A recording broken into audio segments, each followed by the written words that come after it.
All right, Reaction Monday. Texans fall to the Tennessee Titans. They fall to 7-5, still in first place in the AFC South, but questions about contending and all that type of stuff, it just seems like kind of a lost cause. Let's just jump right into it. Landry Locker, Cody Stoots with you. Subscribe on all podcast platforms. Just type in Stoots Locker, Texans Talk. Let's just hop in right now.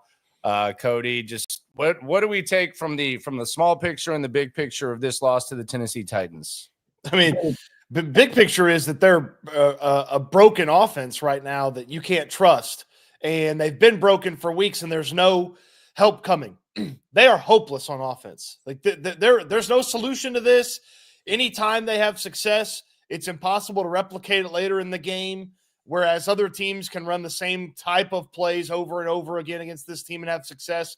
Bobby Slowick apparently in a copycat league can't copycat a good offense from somebody else because what he runs is a joke. They're hopeless on offense. The offensive line stinks. The quarterback's not playing good. The running back can't get anything going because the offensive line can't block. One receiver can get open. Everybody else can't get open. Huge regression from Tank Dell. They're hopeless on offense. That's my biggest thing. That's what it felt like in the second half yesterday with the team from a small standpoint, and then big picture for the majority of this season, they felt hopeless on offense, and that's what they are. They are hopeless on offense.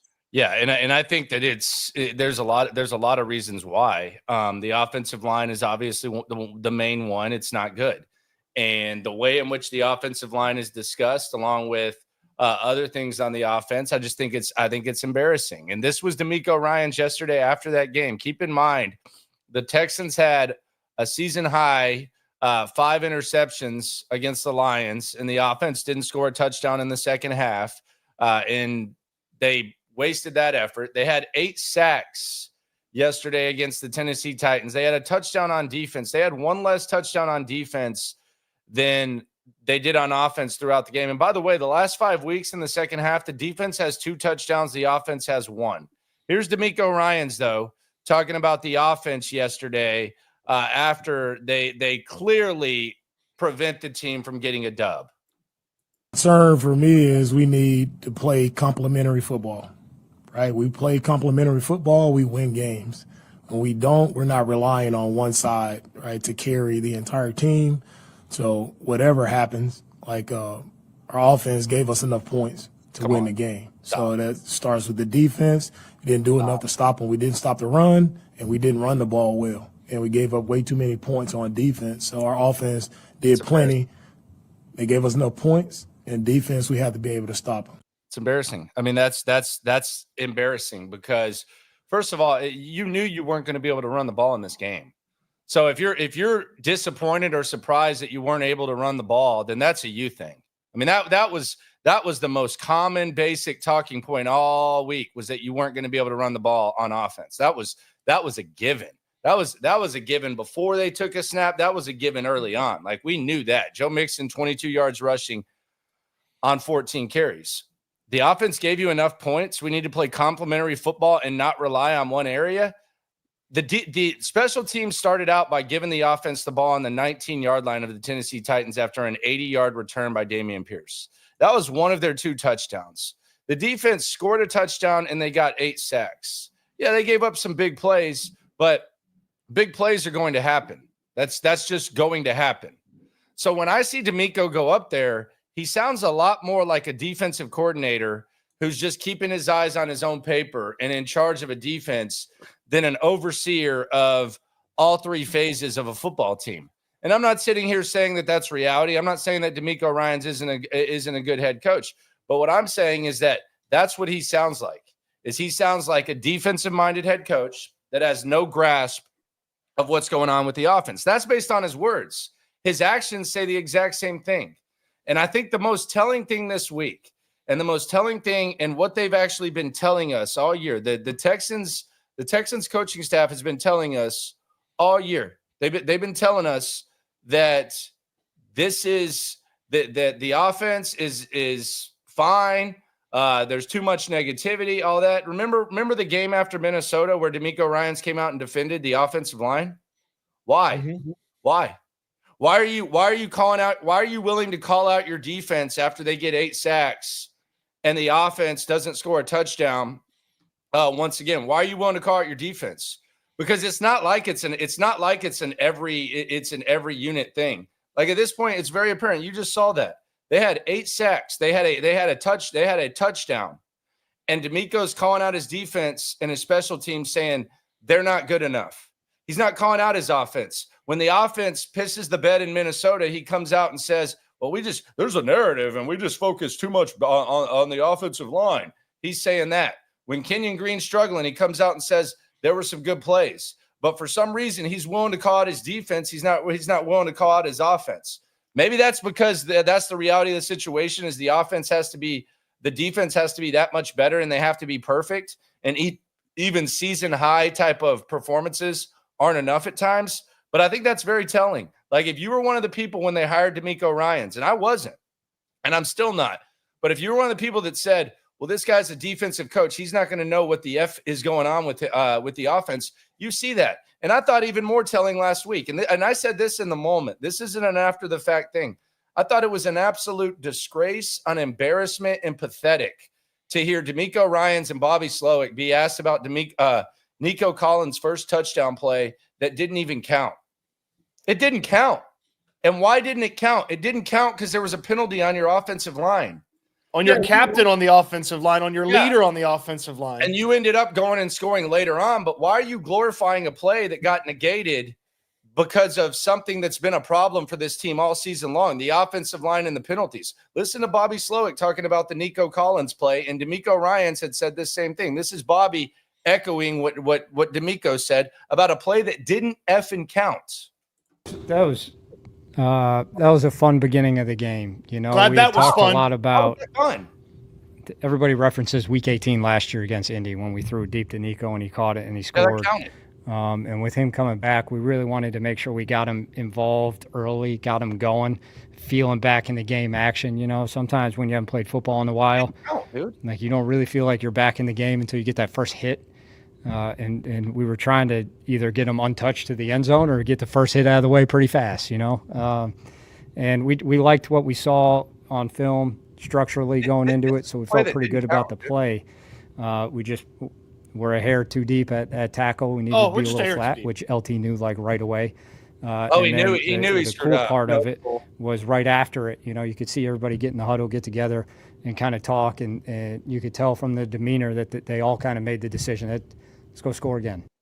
Okay, like this is a problem because I wish that demeanor would have showed up yesterday. Let's go score again. The play did not count.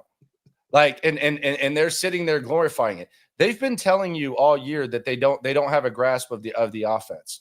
Like it's not the same. DeMeco's willing to criticize the defense after that performance, but he's not willing to criticize the offense. So from now on, this is it. Like on this show, there's a new nickname. And this hurts me as much as it hurts y'all. He's one of my favorite people, but it's DeMeco. There's no O in DeMeco. It's DeMeco. That's what he is known as.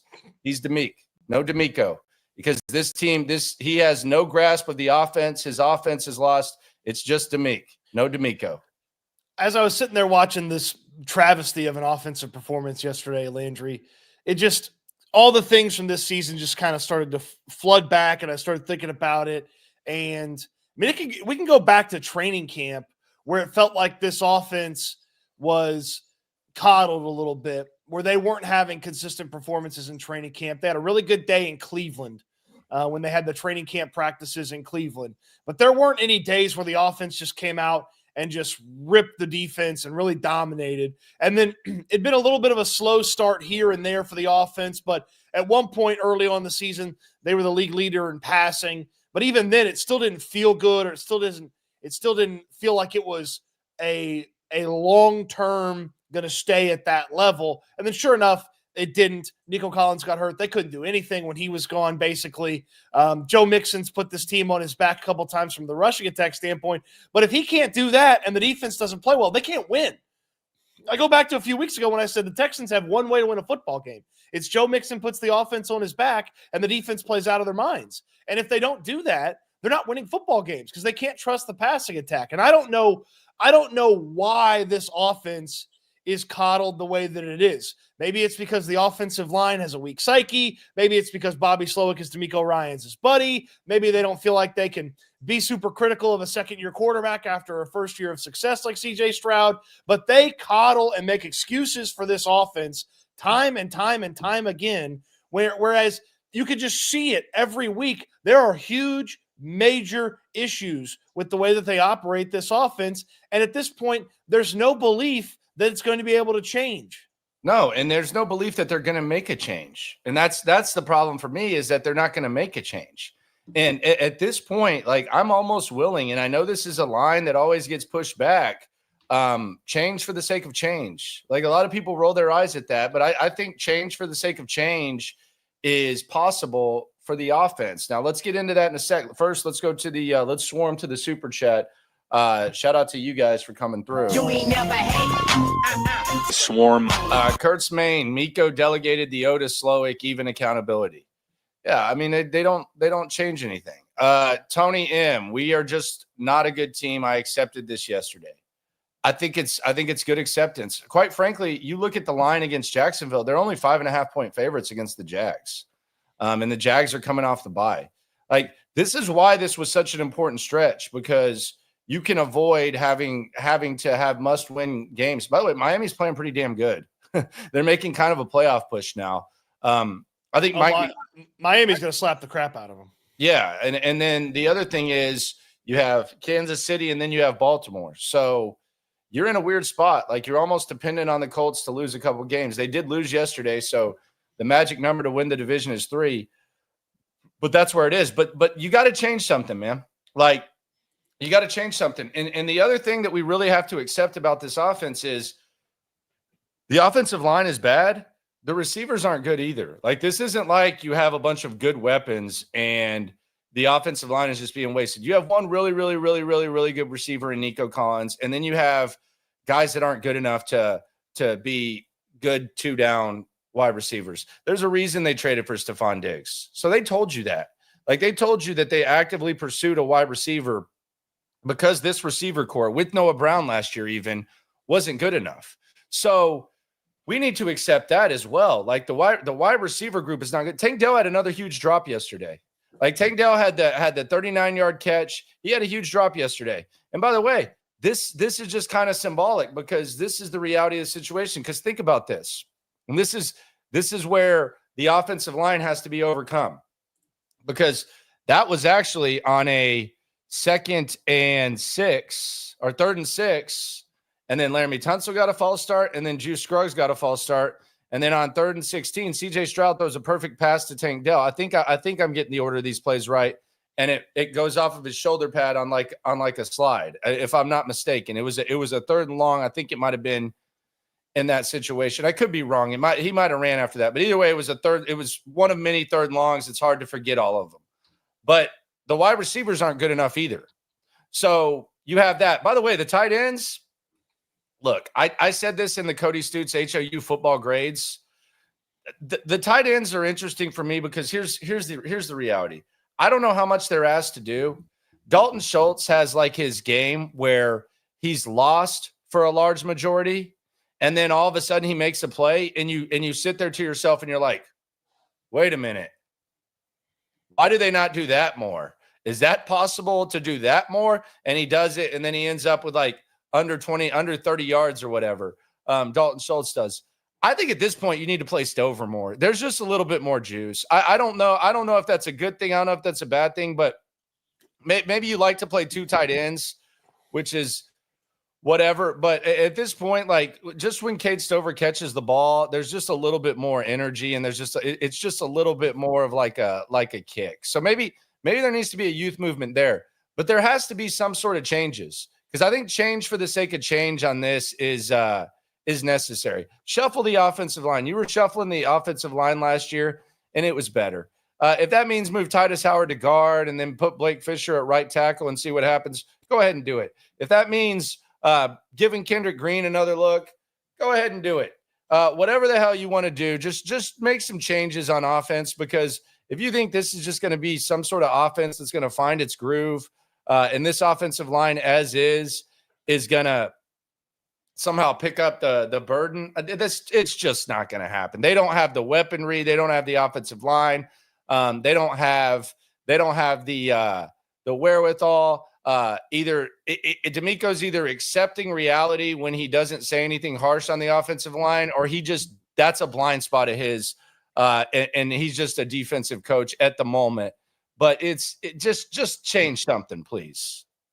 I just can't understand why they operate the offense the way that they do. I mean, one of the play that Ollie Gay, former Texans practice squad player, the play that Ollie Gay went basically untouched to CJ Stroud, they're running some convoluted, like Shaq Mason's got to pull across the back of the offensive line to pick up the guy that's blitzing, and he doesn't get anywhere near him because Shaq Mason's playing the worst football of his career. Congratulations on that contract extension. He's basically uncuttable because you only save $100,000 if you cut him next year. But he's playing terrible. And so they have some convoluted cockamamie scheme where he's got to come across and block Ollie Gay, who couldn't even sniff the practice squad here. Okay, they got rid of him. He's starting for Tennessee, and he just throttles C.J. Stroud because Shaq Mason can't get over there to block. Juice Scruggs is not a starter in the NFL. He was overdrafted when the Texans drafted him. Every draftnik from here to Mel Kiper's compound thought he was a 4th, 5th rounder. They drafted him in the 2nd round. He's not good at center. He's not good at left guard. I don't know why Kendrick Green's on this roster if they won't put him in the freaking football game. That's maddening to me. At least he's tough and tries hard. Okay, like he didn't get blown up like we saw Juice Scruggs get blown up. Patterson's okay, but there's still times where I don't know how he somehow gets a holding penalty and still allows that player to get the pressure on him. Titus Howard just looks confused every time somebody beats him, like he was supposed to be this brick wall that nobody could get around. Like C.J. Stroud's running for his life in the back of the end zone. Titus Howard's like, what's going on? How did that guy get past me? Like, he got past you because you stopped blocking after 1.6 seconds, Titus.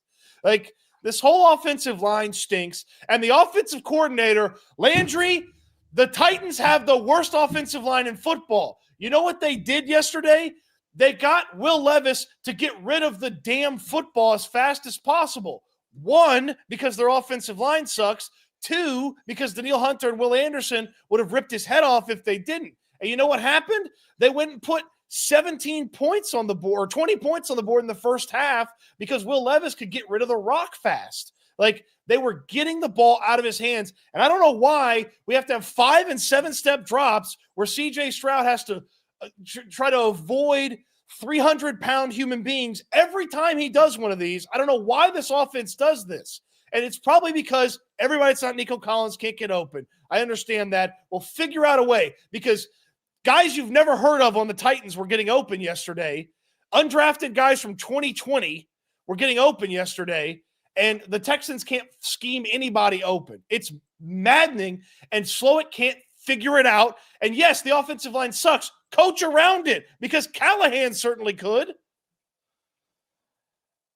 It's pick a problem with the offense. It's really just pick a problem. Last year, CJ wasn't turning the ball over too. CJ's not off the hook. Gio asks on the super chat, any truth to Stroud motioning both guys on the tutty? I mean, that's what he said. I don't know. They said communication. Tony, good Lord, Tony, you're the man. We got beat by a team that had 2 wins all year with a quarterback that did the splits in a mayonnaise commercial for free. Yeah. Will Levis outplayed CJ Stroud. Let's just be completely and 100% honest about it. He outplayed CJ Stroud. They out schemed. And I also think there's something else here that I think is going to kind of be a problem as the season goes on. And we've been hinting on this a little bit. There's a glaring weakness on this Texans defense that I think smart guys are going to start taking advantage of, and that's Eric Murray's existence and the linebackers in the intermediate passing game. And you could kind of see it early. You saw the touchdown from Westbrook on Eric Murray. Westbrook-Akine on Murray, and then Jimmy, like in traditional safety. I actually thought he did a really good job at nickel yesterday. I think he should. I don't know why he's so opposed to that. He's freaking good at it. Well, Well, hey, at this point, hey, you got an unnecessary contract extension. You got to do what they tell you to do. He says he's ready for it. But there's that too. But I just think there's also some potential weaknesses at the in that area that could be exposed as well. But you're absolutely right about Will Levis. Gustavo says, shout out to Gustavo. He was at the ball game yesterday. I'm tired of the same old, and I don't know why Stoots didn't invite me to come say what's up. It's kind of disrespectful, but it is what it is. I'm tired of the same old Texans. Wife was excited on the 33-yard touch, 33-yard touchdown. She turned to me and asked why I was not.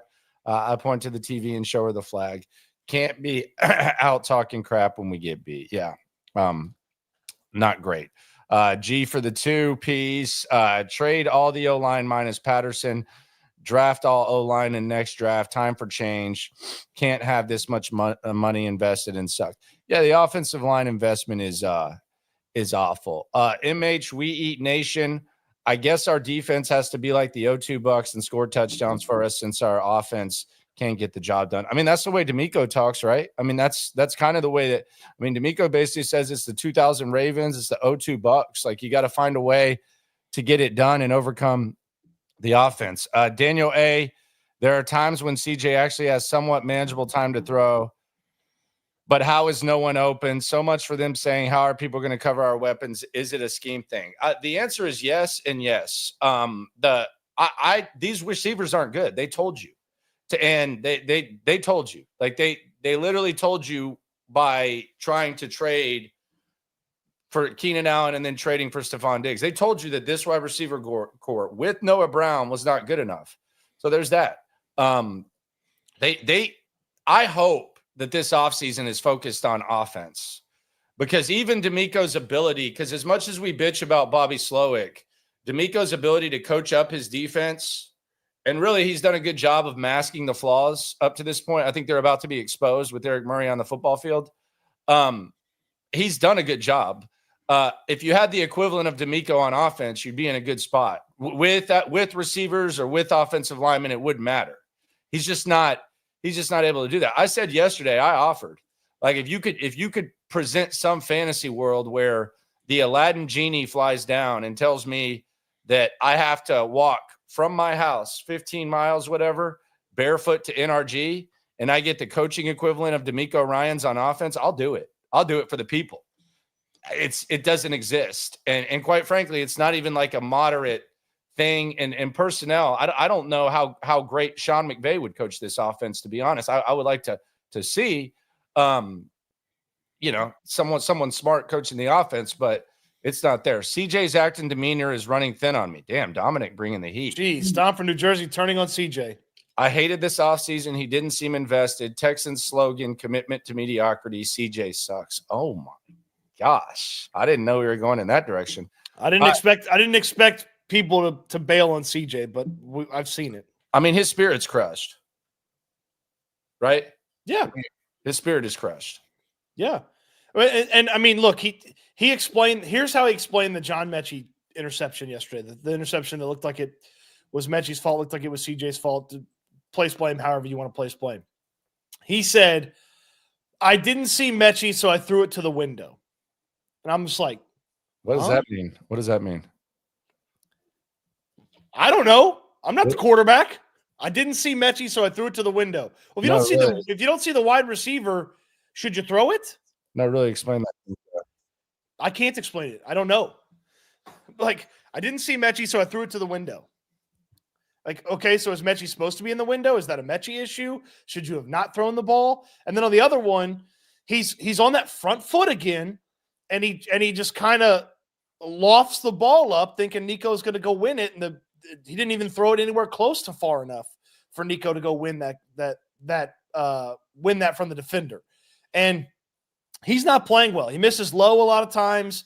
Accuracy is not supposed to take a huge step back, but it has. And you can make an excuse, this or that. He's not playing well enough at the quarterback spot. They are not getting enough out of CJ Stroud.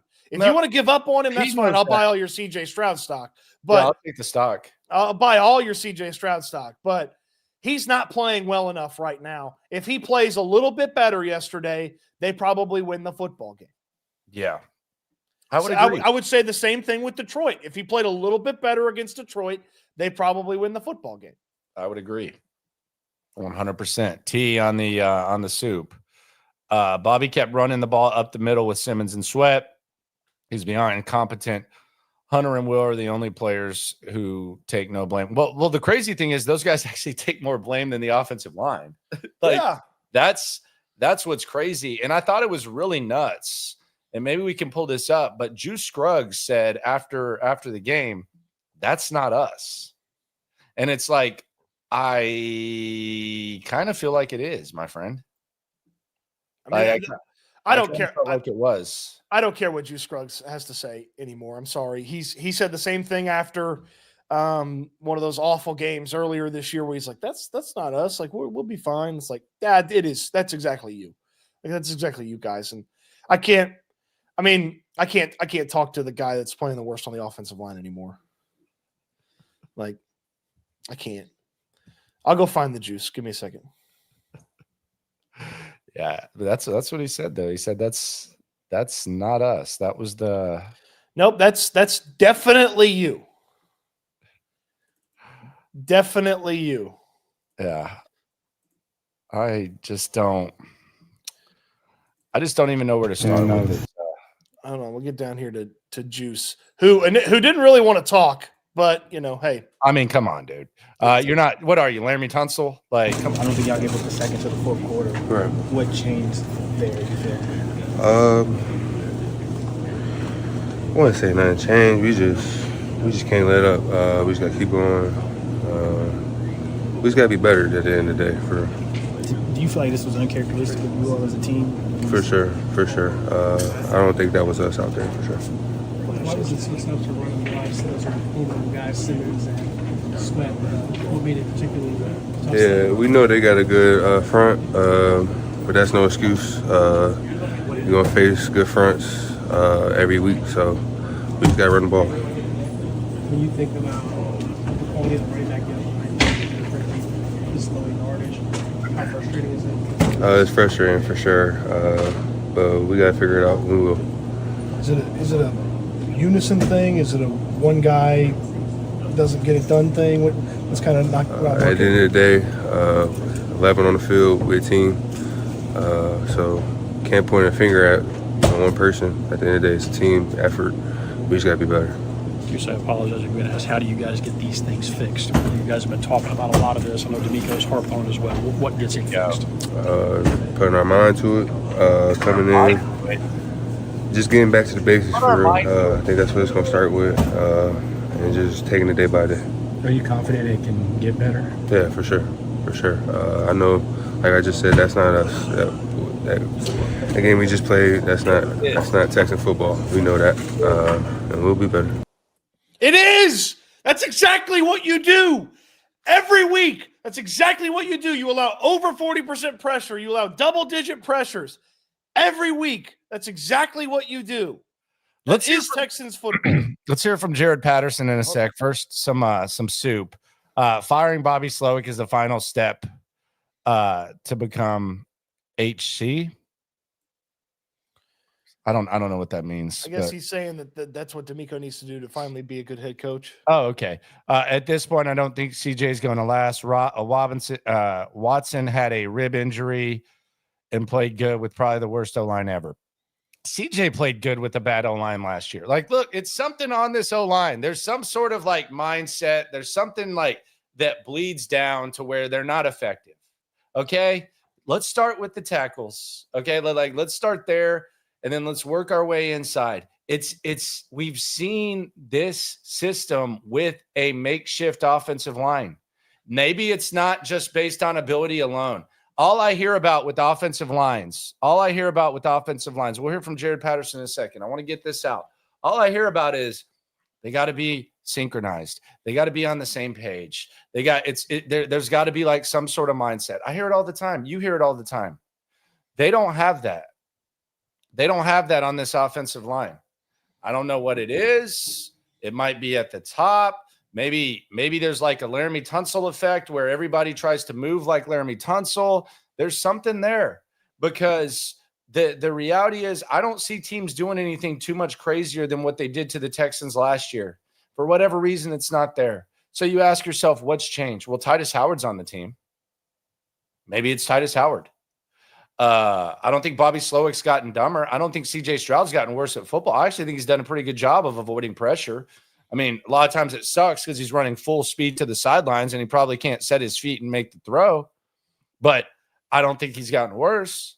So maybe you put Titus at guard, you put Fisher at right side. Maybe there's some sort of mindset. Maybe there's like a just something bleeding down. I don't know. But between DeMeco being critical of the defense and not willing to be critical of the offense, it just makes me wonder, like, what are you scared of? Why is it when Laramie Tunsil, one of your team captains who leads the league in penalties, why is it that when he negates a Nico Collins touchdown on the first play, we talk about it like it was a great play? Talk about it like it was Kevin Walter winning the division. Like, we talk about it like it was some sort of like epic play. JJ Watt, like, interception in the playoffs. It didn't count. And that should piss you off. That shouldn't be like just like like the way they talked about it was almost like Nico Collins got scooted down at the 1 yard line. Yeah, you would have liked for him to score a touchdown, but he got tackled. The play didn't count. As a matter of fact, it was a negative play. And it was the thing that's been keeping you back. So why is it that when Will Anderson, Daniil Hunter have 3 sacks and 2 sacks, and the defense has a season high 8 sacks, and Jimmy Ward, in a role that he hasn't played all year, has a touchdown? Why is it that you're willing to call out the defense, but when your high-paid two-time, you've heard him say two-time, highest paid offensive lineman, when he gets a penalty, it's, it pretty much didn't happen. That was great energy. We really responded to that. Yeah. It doesn't make sense. So you say we responded to that, and they ended up scoring. You can't overcome some of your mistakes on defense, your rare mistakes on defense. That opportunity's there. You call them out. Just don't really get it. Nathan, I'd start Kendrick Green. I'm done with Juice. It's a good thing Nick drafted 2 centers last year. Let's hear from one of those centers, Jared Patterson. First time I've ever talked to the loss and everything that went on up front in the trenches today. I mean, it's just disappointing, like you had a chance to go out there and win the game and you don't execute. We didn't do our job. It's disappointing. Not much else to say other than that. What does the execution come down to? Is it communication? Is it just winning your one-on-ones? Is it all of the above?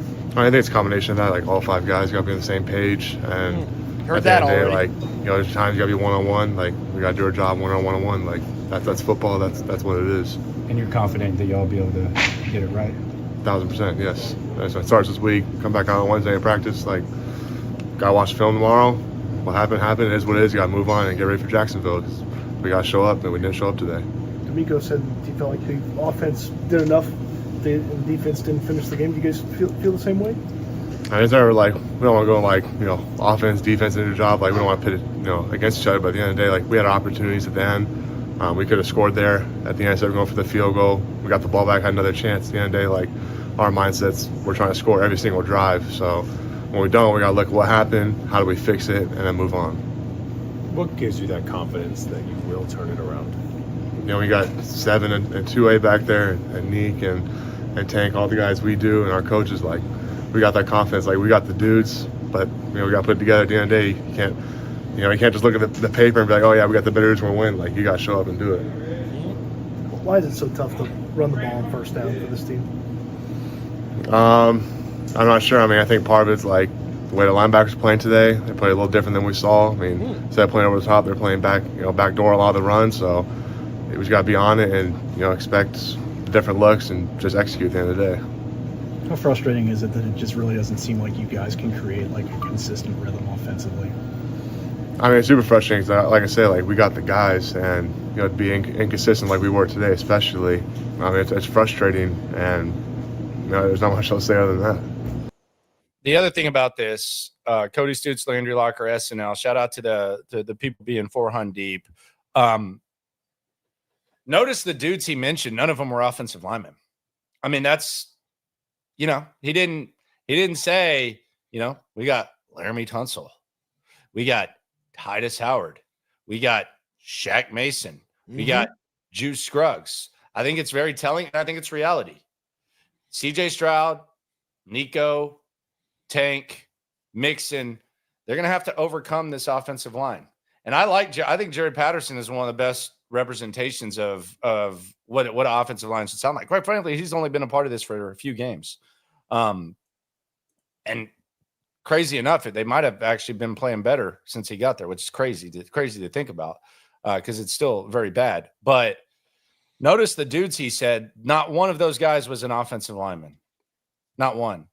Like if you went and asked Nico Collins right now, like if we went up to Nico Collins and we said, hey, Nico, the wide receivers haven't produced.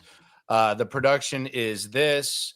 Why should we be confident that this offense is going to be able to click with the wide receivers? What do you think he's going to say? He's going to say, maybe it's not true, but he's going to say, I know what I'm capable of. We got Tank. We got Mechie. We got these guys. Jared Patterson didn't mention a single offensive lineman, Cody. Not one. So I think that's telling.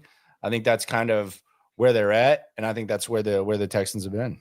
Yeah, and props to Denard Wilson, the defensive coordinator for the Tennessee Titans, who apparently put together an unblockable scheme for the linebackers. And Patterson talked about, they didn't really play the way we were supposed to. How many times are they going to say, we didn't get the look we got, or they didn't play like we were supposed to? Like, what's going on with this offense?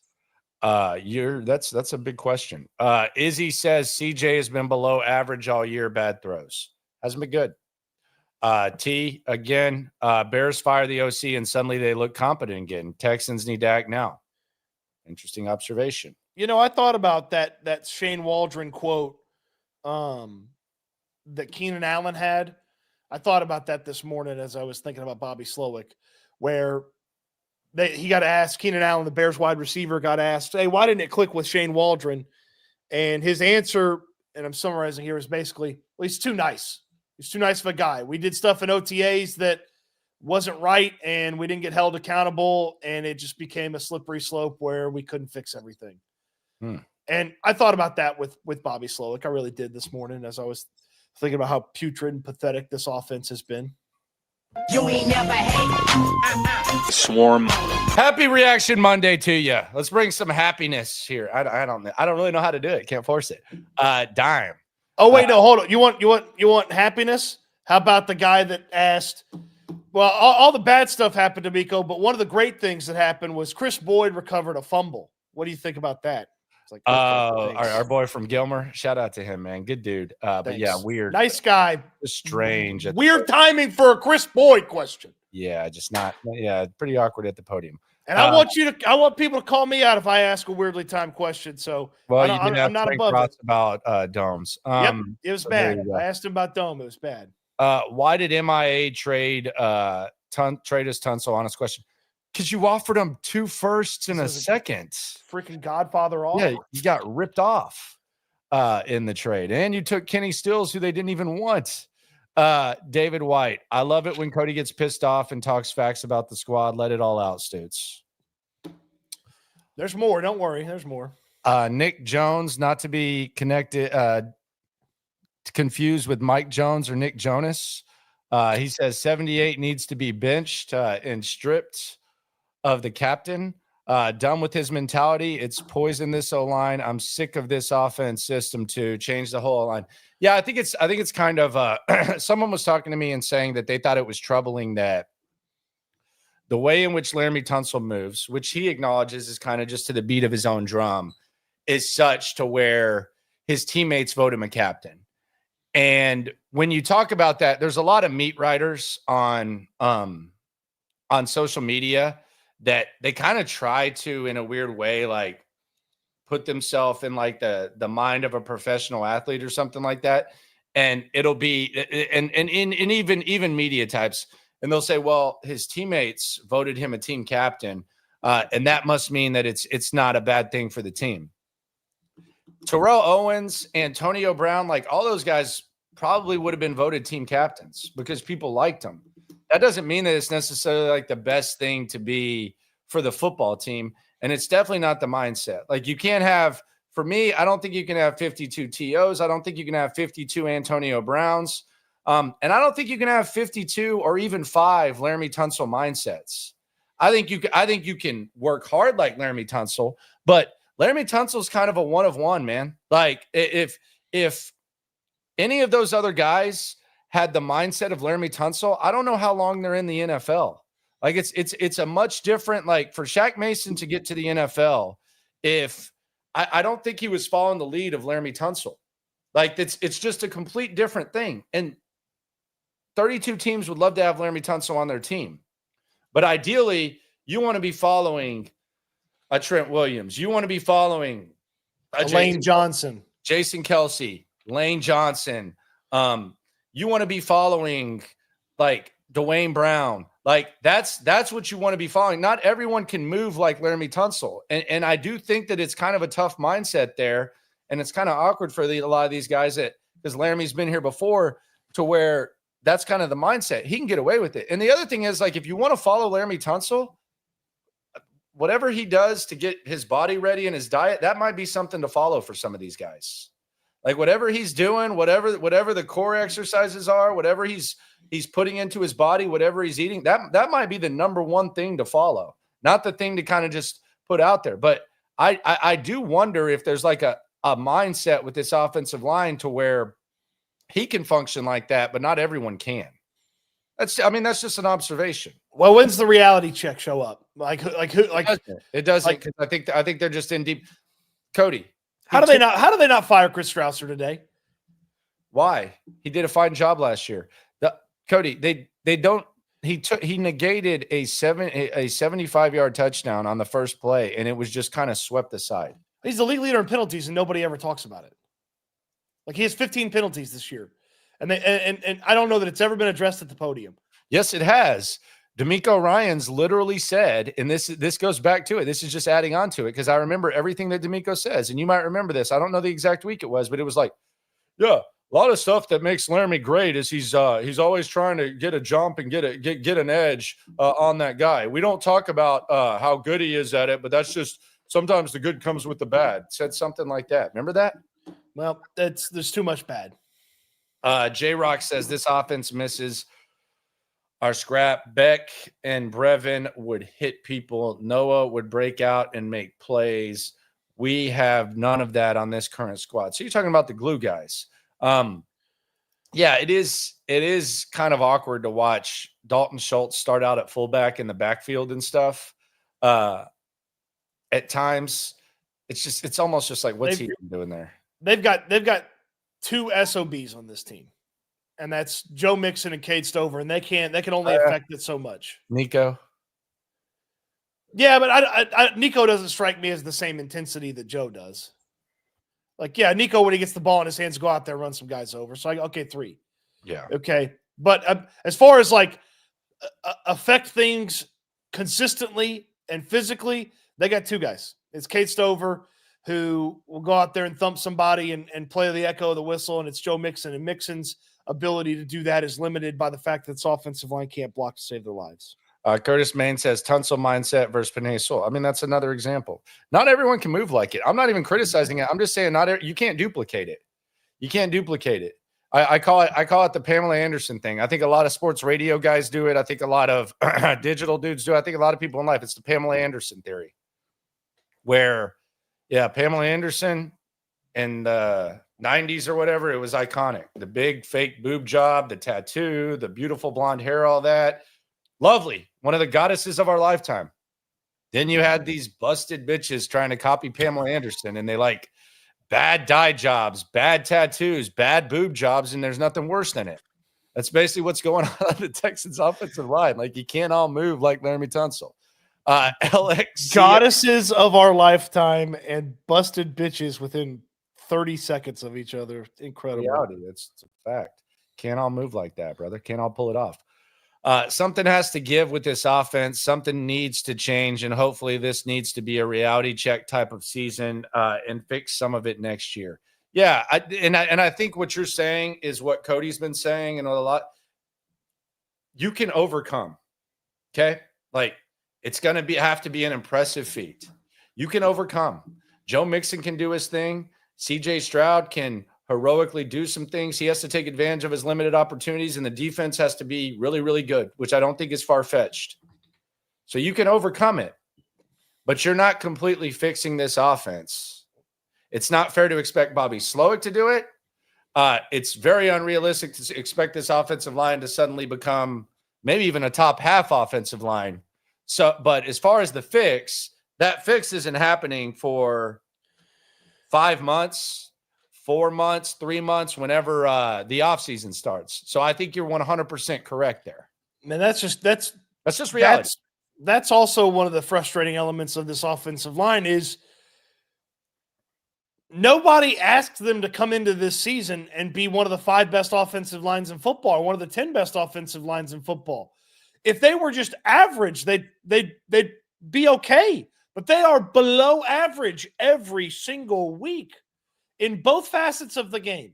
Even in games where Joe Mixon has rushed for over 100 yards, there are still long stretches of those games where they go nowhere on the ground. And they can't get anything going on the ground. It's very sporadic, and it comes in bunches, and they can't replicate the success of those bunches throughout the course of the game. It was not a big ask to just be average, and somehow they can't even reach that bar. No, they cannot. How do you pronounce this? Adieu 890. Does it feel like they are just playing us? Since they're ahead, they lose these games, but they played so well against the Lions. Going to surprise us. They just can't finish a game, man. Like it's the second half offense, which you're going to need. It's not avoidable. I don't know if they're playing us or not. They got to they got to win the division now, which seems a little bit more difficult. Although the Colts suck.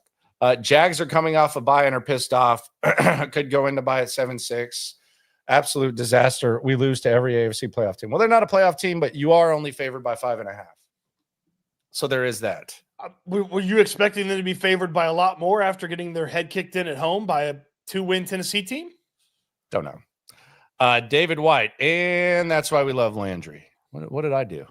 He's talking about the goddess of our lifetime and busted bitches. It's a fact, though. I mean, you can't all be Pam Anderson. Like, the boob job doesn't always look good. The lips don't always look good on everyone. And I know she looks like the Tales from the Crypt narrator now, but I'm just talking about, like, back in the day.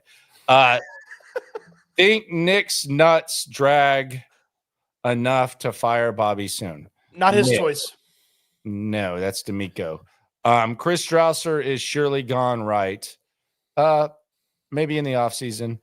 Nick Jones, OC Watch S&L segment. OC Watch S&L. He wants us to put together a list of potential offensive coordinators. Oh, jeez, man. Sheesher. That's a hell of a lot to ask there, my friend. Hell of a lot to ask. Before we get into like the game recap, there is someone that I want to hear from. And I thought this was interesting. Jimmy Ward, not traditional safety. There's times where there's kind of like some lapses from Jimmy Ward. But in the nickel role, we forget the year before the Texans brought him in, he was one of the NFL's 100 best players on that 100 list. Do with that what you will. But he was one of the 100 best players. But it was always kind of a thing where he didn't want to play that role with DeMeco Ryans. He wanted to be a safety. I've joked about him with it before. But yesterday, we've been asking the question, if Jalen Petrie gets hurt, who fills that role? Do y'all have someone? It was right in front of me. I just assumed that wasn't something that he was going to do because of all the previously mentioned dialogue. But Jimmy Ward goes out there. Yeah, good job. Touchdown, 3 TFLs. He's pretty good in that role. Yeah, he's great in that role. And he also had some interesting things to say about this ball game. Let's hear from old Jimmy Ward after the Texans lost to the Tennessee Titans. After a game like this, I was telling the guys throughout the game, especially when I gave up that big play. I was like, never can get too high and never can get too low in this lead. Like, if you get too high, this lead will humble you. So, and I was, some plays I was like, yeah, man, reset, woosah, come to the sideline, take the corrections, take coaching, and keep going. Heard energy and also finish a lot in his locker room today.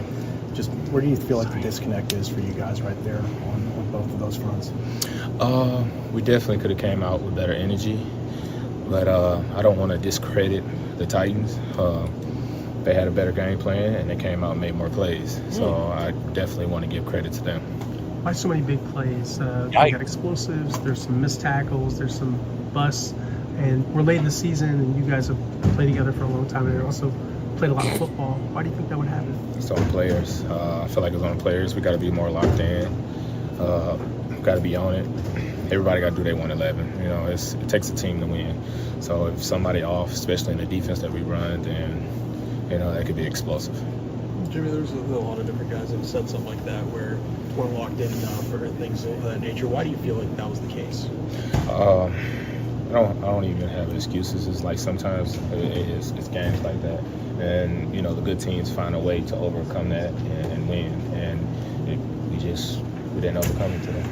You're not a good team. Crossroads time for this team. A lot of guys talked about a gut check or look in the mirror, and then I think Titus. What kind of team do you want to be? Definitely, but I feel like you got to look in the mirror in this game. Since me playing 11 years, I got to look in the mirror every day. There's practices that don't go as good as I would like, and I have to look in the mirror. So I guess you can say that. Some guys, after a loss, you got to look in the mirror, but I look in the mirror after a loss, have to win, because even if we win, it's always a play that I can do better.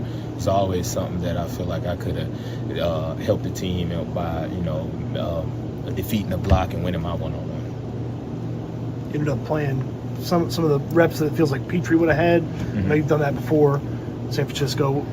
How did you feel like that went? And are you prepared to do that a little bit more if he's gone for a while? I just gotta do my 111. So whatever the coaches ask for me to try to help this team win, that's what I'm gonna do. I think it went well.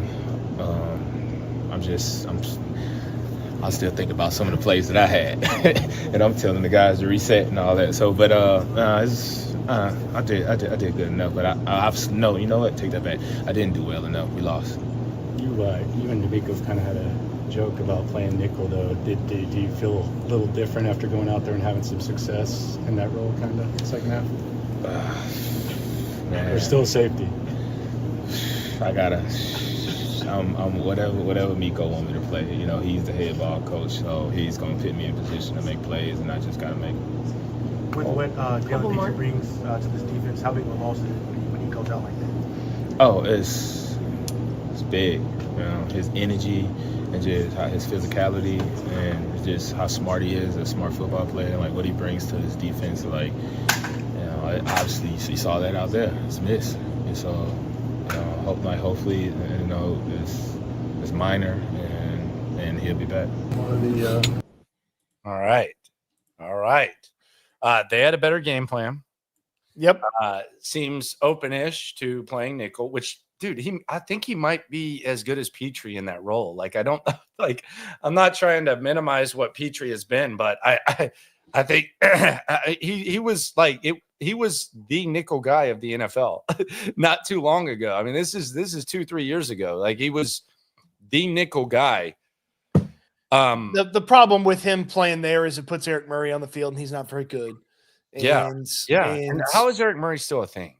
And the other problem with that is Jimmy hasn't stayed healthy in his time in Houston. So, they need to have somebody ready for that position in that role in case Jimmy can't go and Petrie's still out. So it's a precarious spot for them to be in, because putting him at that spot means that Eric Murray's on the field, and they found Eric Murray more than a few times yesterday.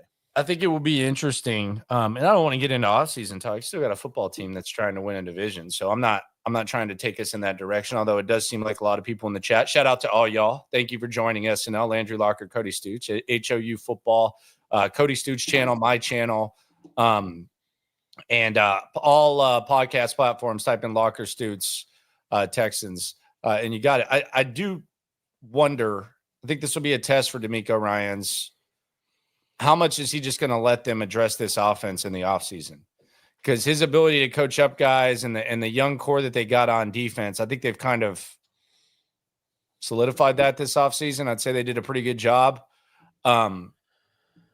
If there's like some stud O lineman or stud wide receiver available, but there's also like an all-world linebacker or something like that, is DeMeco going to let the offense kind of have their way? Because I think that's going to be another test for DeMeco, Noah and DeMeco, at least not lately. That's going to be a test for him to withstand this offseason. I mean, he's a part of the whole process, and he felt like they needed to upgrade this defense. They went and spent a bunch of money on this defense, and they did a good job. Yeah, they did a good job. I mean, you could certainly have a conversation on, did they? And look, he's been good, certainly, but like, did they need a Tim Settle, or could they have spent $5 million, $3 million on a backup offensive lineman? They needed Tim Settle, yes. Don't ever say that again. Did they need? Mario Edwards? Did they need Foley Fatukasi? Did they have to have 2 defensive players and 1 backup in the first 3 picks that they made in the draft? Like, yes, those guys are great. Those guys are great. Blake Fisher's great. The defensive guys are great. Yeah, but I mean, you didn't have. I would rather watch Blake Fisher play than Titus Howard. I'll just be honest. I would rather watch him grow. I would rather watch just kind of the hungry rookie mindset. There's going to be bad reps. There's bad reps with 71 every week. Like it's every week. I would rather watch, me personally, my viewing, for better or worse, I would rather watch Blake Fisher play football than Titus Howard. That's just me. R. Harrell, if CJ sent 2 men in motion, we have a bigger issue than just the O-line. It seems like everybody's lost on offense. CJ said there was a miscommunication in the huddle, and he explained that the play was supposed to be tank in motion, but somehow Joe Mixon got the signal to go in motion as well, or thought he should go in motion as well. So rip the touchdown off the board because 2 guys don't know what they're doing. 3 guys don't know what they're doing. We're embracing debate. Cesar, D4 or C7? I mean, Stroud, obviously. The shot was pretty good early, but yeah, I'll take CJ. So there is a question about the amount of structure that they've put on to CJ Stroud, and it's like he said this in the offseason. He's like, yeah, I really want to play like within the offense and execute, and the improv is nice, and doing those things is great, but that's not really how I want to operate. It's not really how I want to play. And when he says that, and then he has this clear step back from what he was last year. A lot of times Deshaun's success was in spite of the offense, was in spite of what Bill O'Brien and Tim Kelly were putting together. A lot of times, the whole time. Like CJ Stroud may need to be successful in spite of what Bobby Slowick and the offensive staff are putting together. I think we've seen that because some of the improv and the off schedule and the extension of plays, that's some of the best plays that he makes. Like it seems very rare that as the play's designed to go, it's executed and is successful. No, and I mean, like the very basic stuff is like disastrous at times, like the hot or whatever the hell it was to Mechie. Like that's just fundamentally something that they need to execute, regardless of the why, or the what happened.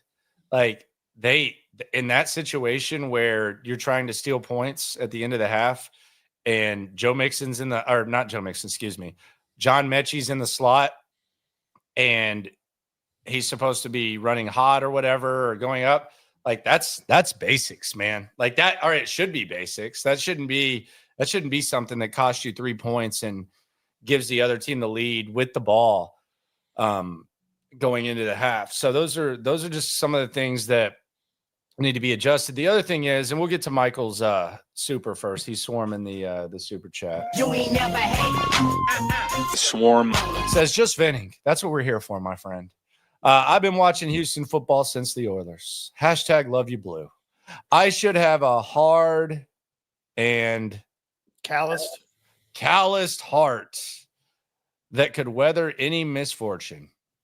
Yet he used the word calloused. How about that? That is that. Yeah. When's the last time you described your heart as calloused?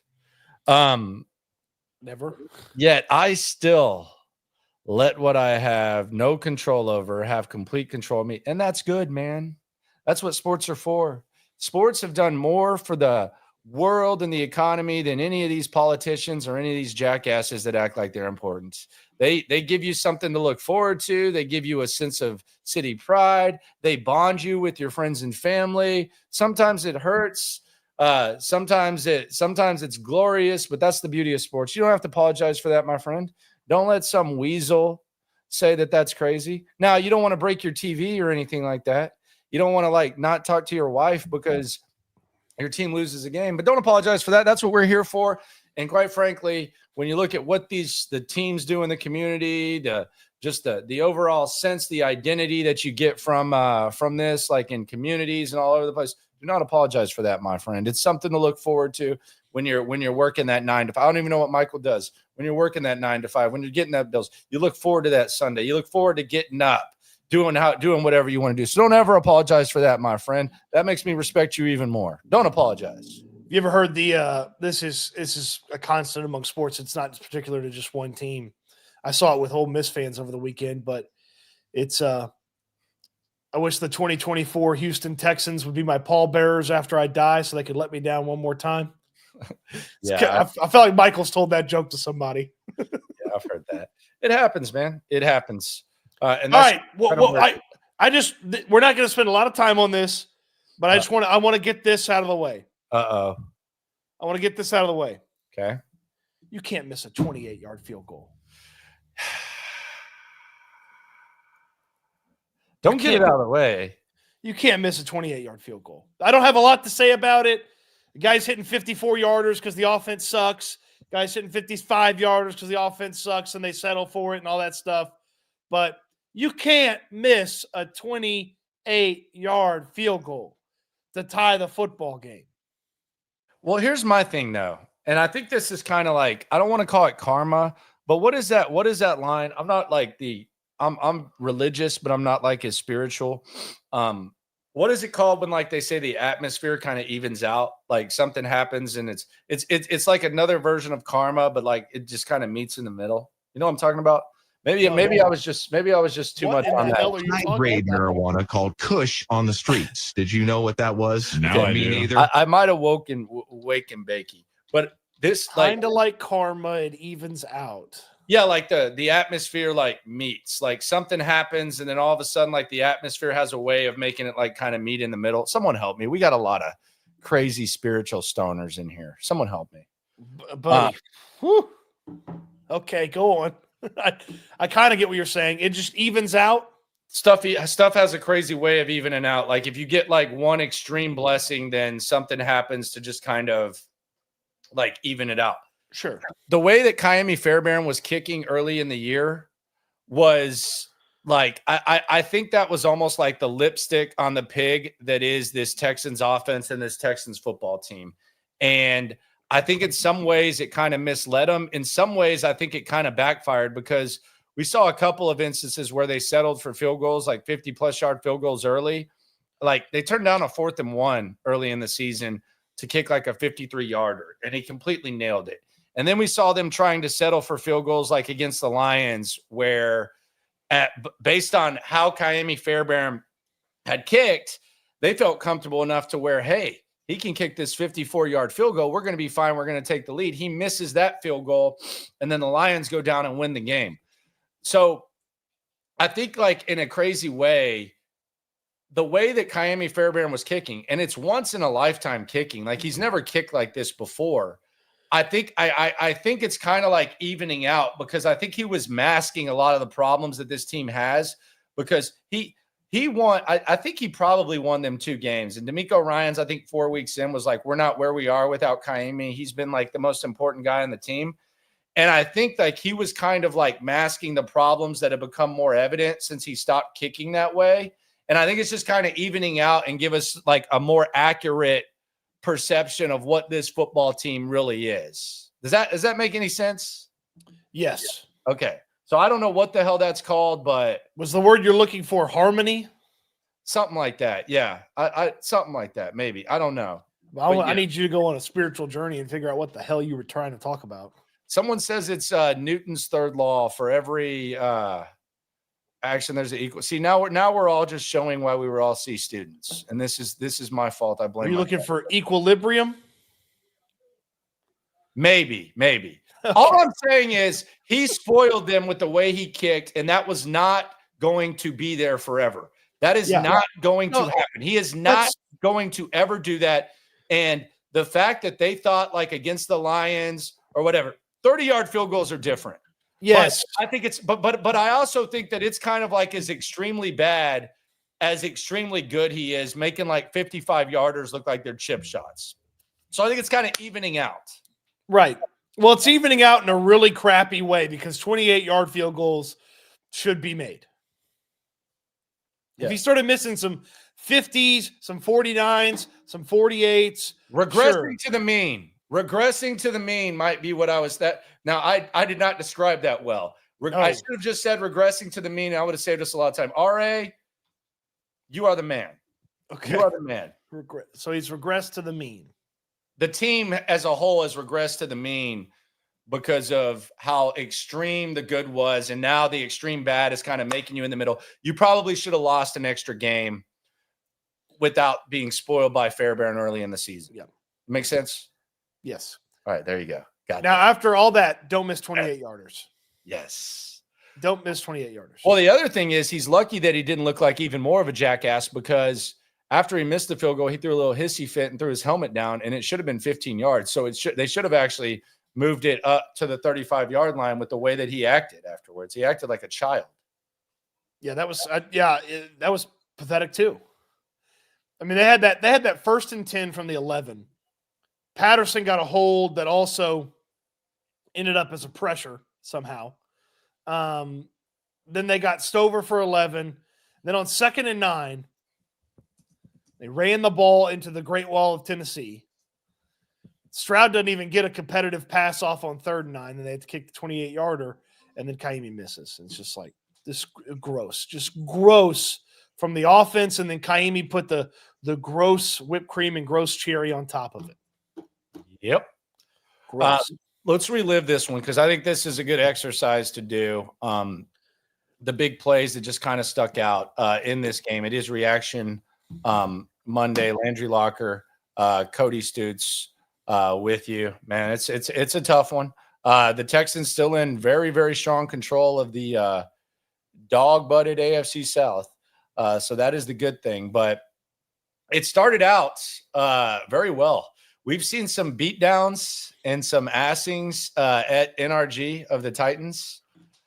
It started out very nicely. You had a 2-piece, 2-phase combo to give the Texans a quick 7-0 lead. Phase 3, special teams, Dameon Pierce, boom, 81-yard return to the 19-yard line. Very next play, the offense, another phase. Cade Stover, first offensive play of the game, boom. Touchdown from C.J. Stroud. You take a 7-0 lead, and it kind of felt like the Texans may roll. I don't know that I remember a better start in a Texans game than this. It was perfect. Yep. Perfect. And I do wonder – I wonder if there was a thought or a hope from this Texans team that the Titans were just going to lay down after they came out and punched them in the mouth. Like, it almost feels that way. And then the Titans were like, we're not laying down. We got nothing to play for. Let's go out here and fight. Well, yeah, and they did. And they ended up taking a 10-7 lead after they answered immediately with a field goal.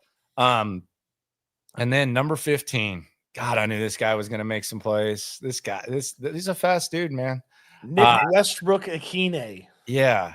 By the way, have you been you're going to DeMeco today at 2:30, right? My boy Eric called me. He wants you to do him a favor before you go there. Okay. He wants you to go to the Lost and Found. He wants you to go to the Lost and Found and find his jock. I think he said it's somewhere. He left it somewhere near the 20-yard line. That's it. Your boy Eric M.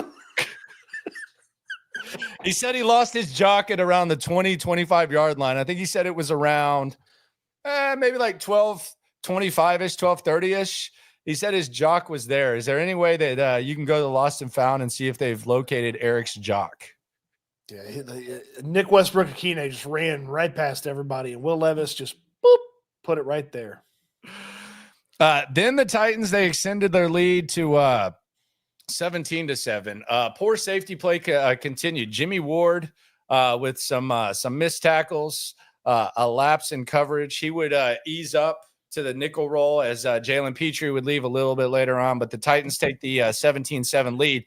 And if you were coming out sluggish, this was kind of where you had to realize, hey, put some water in the face, rub the face. Y'all are gonna have to show up, Texans. This ain't just gonna be a show and go. Yeah, Tony Pollard ripping off 5 yards of carry against this defense is not ideal. And the defense shouldn't have to play a perfect game. The offense should be able to pick them up from time to time. But Tony Pollard ripping off 5 yards of carry is unacceptable. Then the Texans, their first legitimate touchdown drive. Nico Collins, not the 19-yarder. This would be the final touchdown that the offense would score. Nico Collins, TD, cuts the lead to 3. Back of the end zone. Nice little toss from CJ Stroud. Nico Collins finds the end zone. First time since he's been back, right? Yep. And one that actually counted. Right, correct. Interesting note about that drive was the only drive where they had any sort of success running the ball on first down. Mixon had an 8-yard carry on first down. And then they threw the ball on their second first down of the drive, and Tank Dell got 40 yards on first down when they threw the ball. So that was kind of the last semblances of first down success for this team. Yep. And then the defense, they swarm. Tony Pollard fumbled inside Texans territory. It looked like the Titans were going to kind of be a threat. Tony Pollard fumbles at the end of the second quarter. The Texans with an opportunity to perhaps take advantage. They stall in the red zone, though. And after a Nico bomb, they tie the game at 17. So the offense, it's a great opportunity to get the ball near midfield, but they stall once again, and Fairbairn booms it. So they tie the game at 17. And I looked at you once they hit the Nico Collins big play, and I said, I can't wait to see how they settle for a field goal on this. And what do? They ran the ball on some crappy outside run, and Joe Mixon lost 5 yards, and all of a sudden it's 2nd and 14. And I thought that was the most troubling thing. And we're recapping the game here on S&L. Landry Locker, Cody Stoots with you. We appreciate you for joining us on Reaction Monday. We do this after every Texans game. We're live throughout the week. My channel, his channel, HOU Football, if you like the written word, and we're always on the scene. So we appreciate you for joining us. But I thought this was the most troubling thing that DeMeco Ryan said after the game when he was talking about the loss, where he said, we couldn't run the ball, so that was a reason why we lost. Look, I get the hardo, like you got to be able to run the ball no matter what, but the chances were better than not that you weren't going to be able to run the ball. Like, that's just the reality of the situation. You weren't going to be able to run the ball. With your offensive line versus their D-line, we knew this. This wasn't a mystery.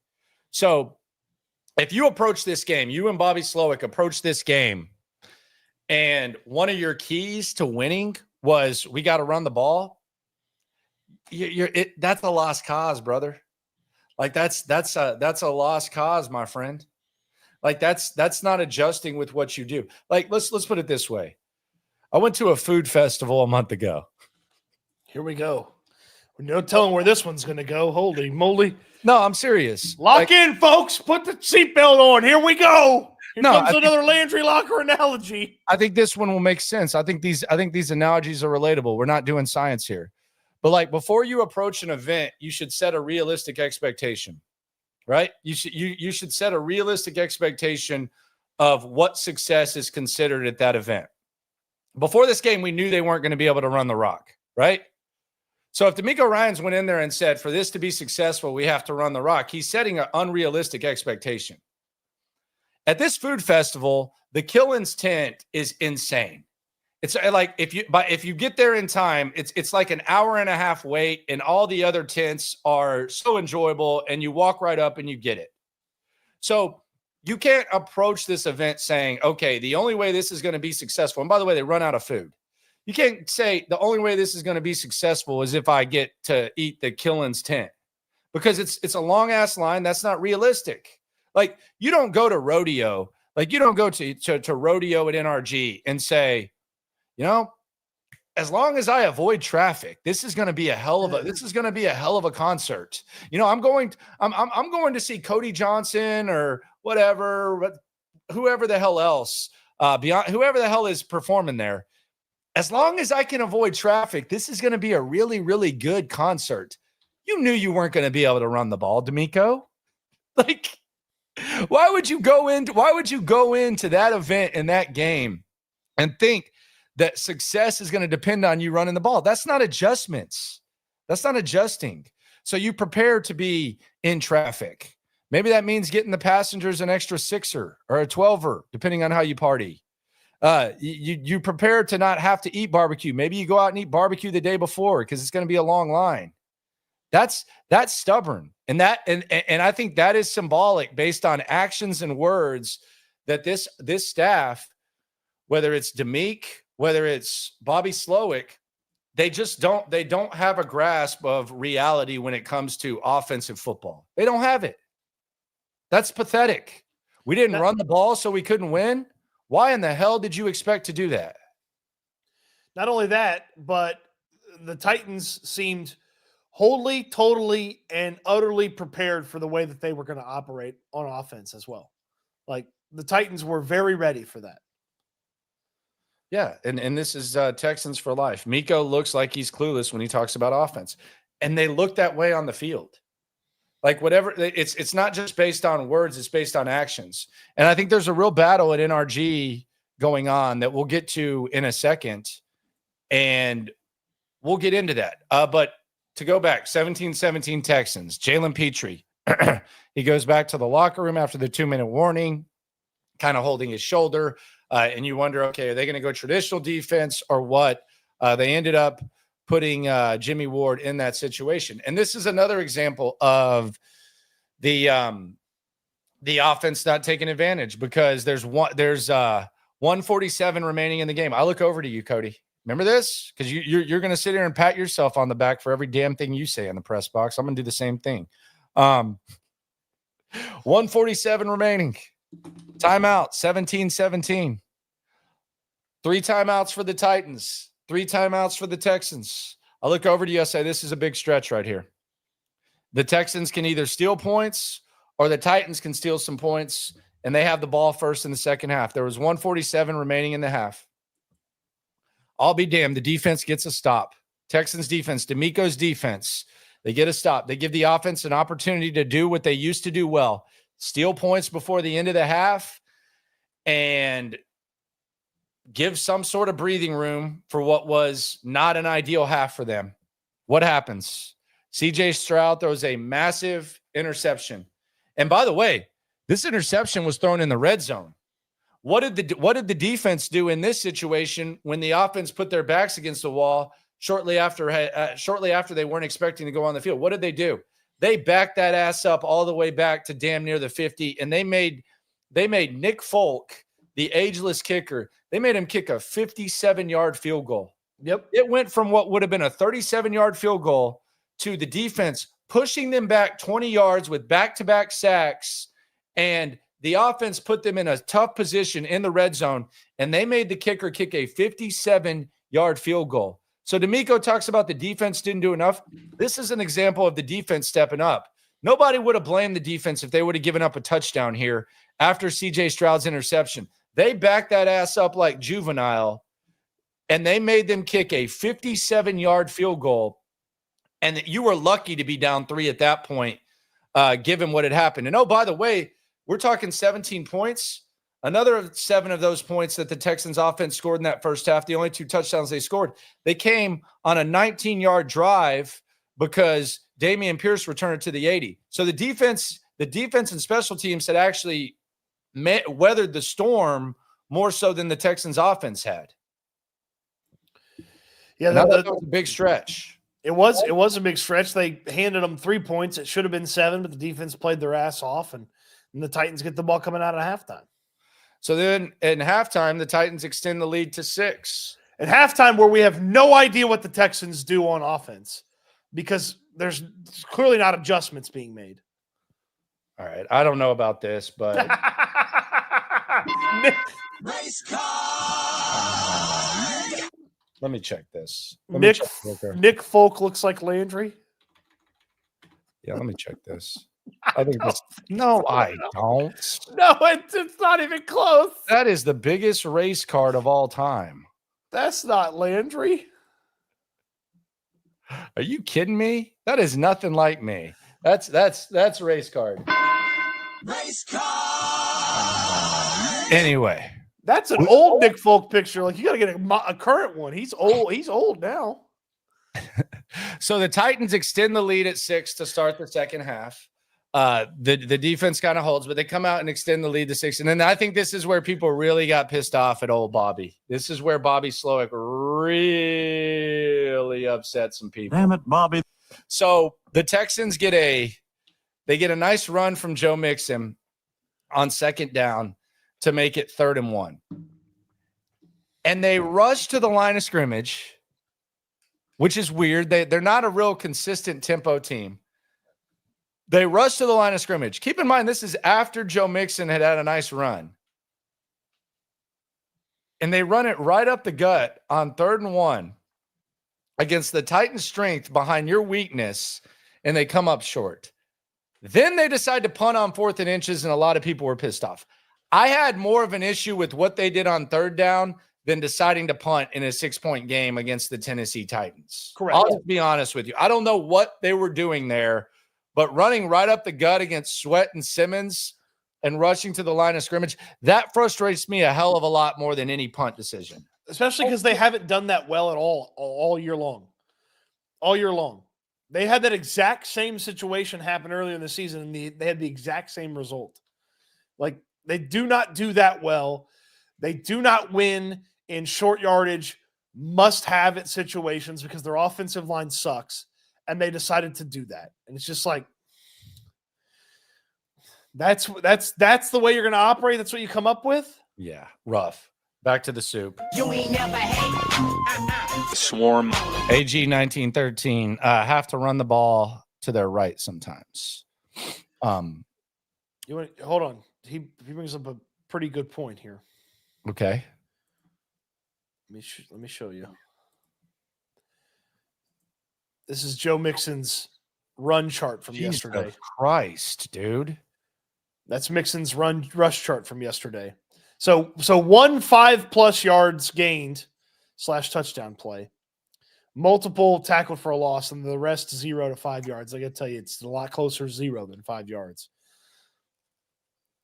It's not like Laramie Tunsil's some awesome run blocker.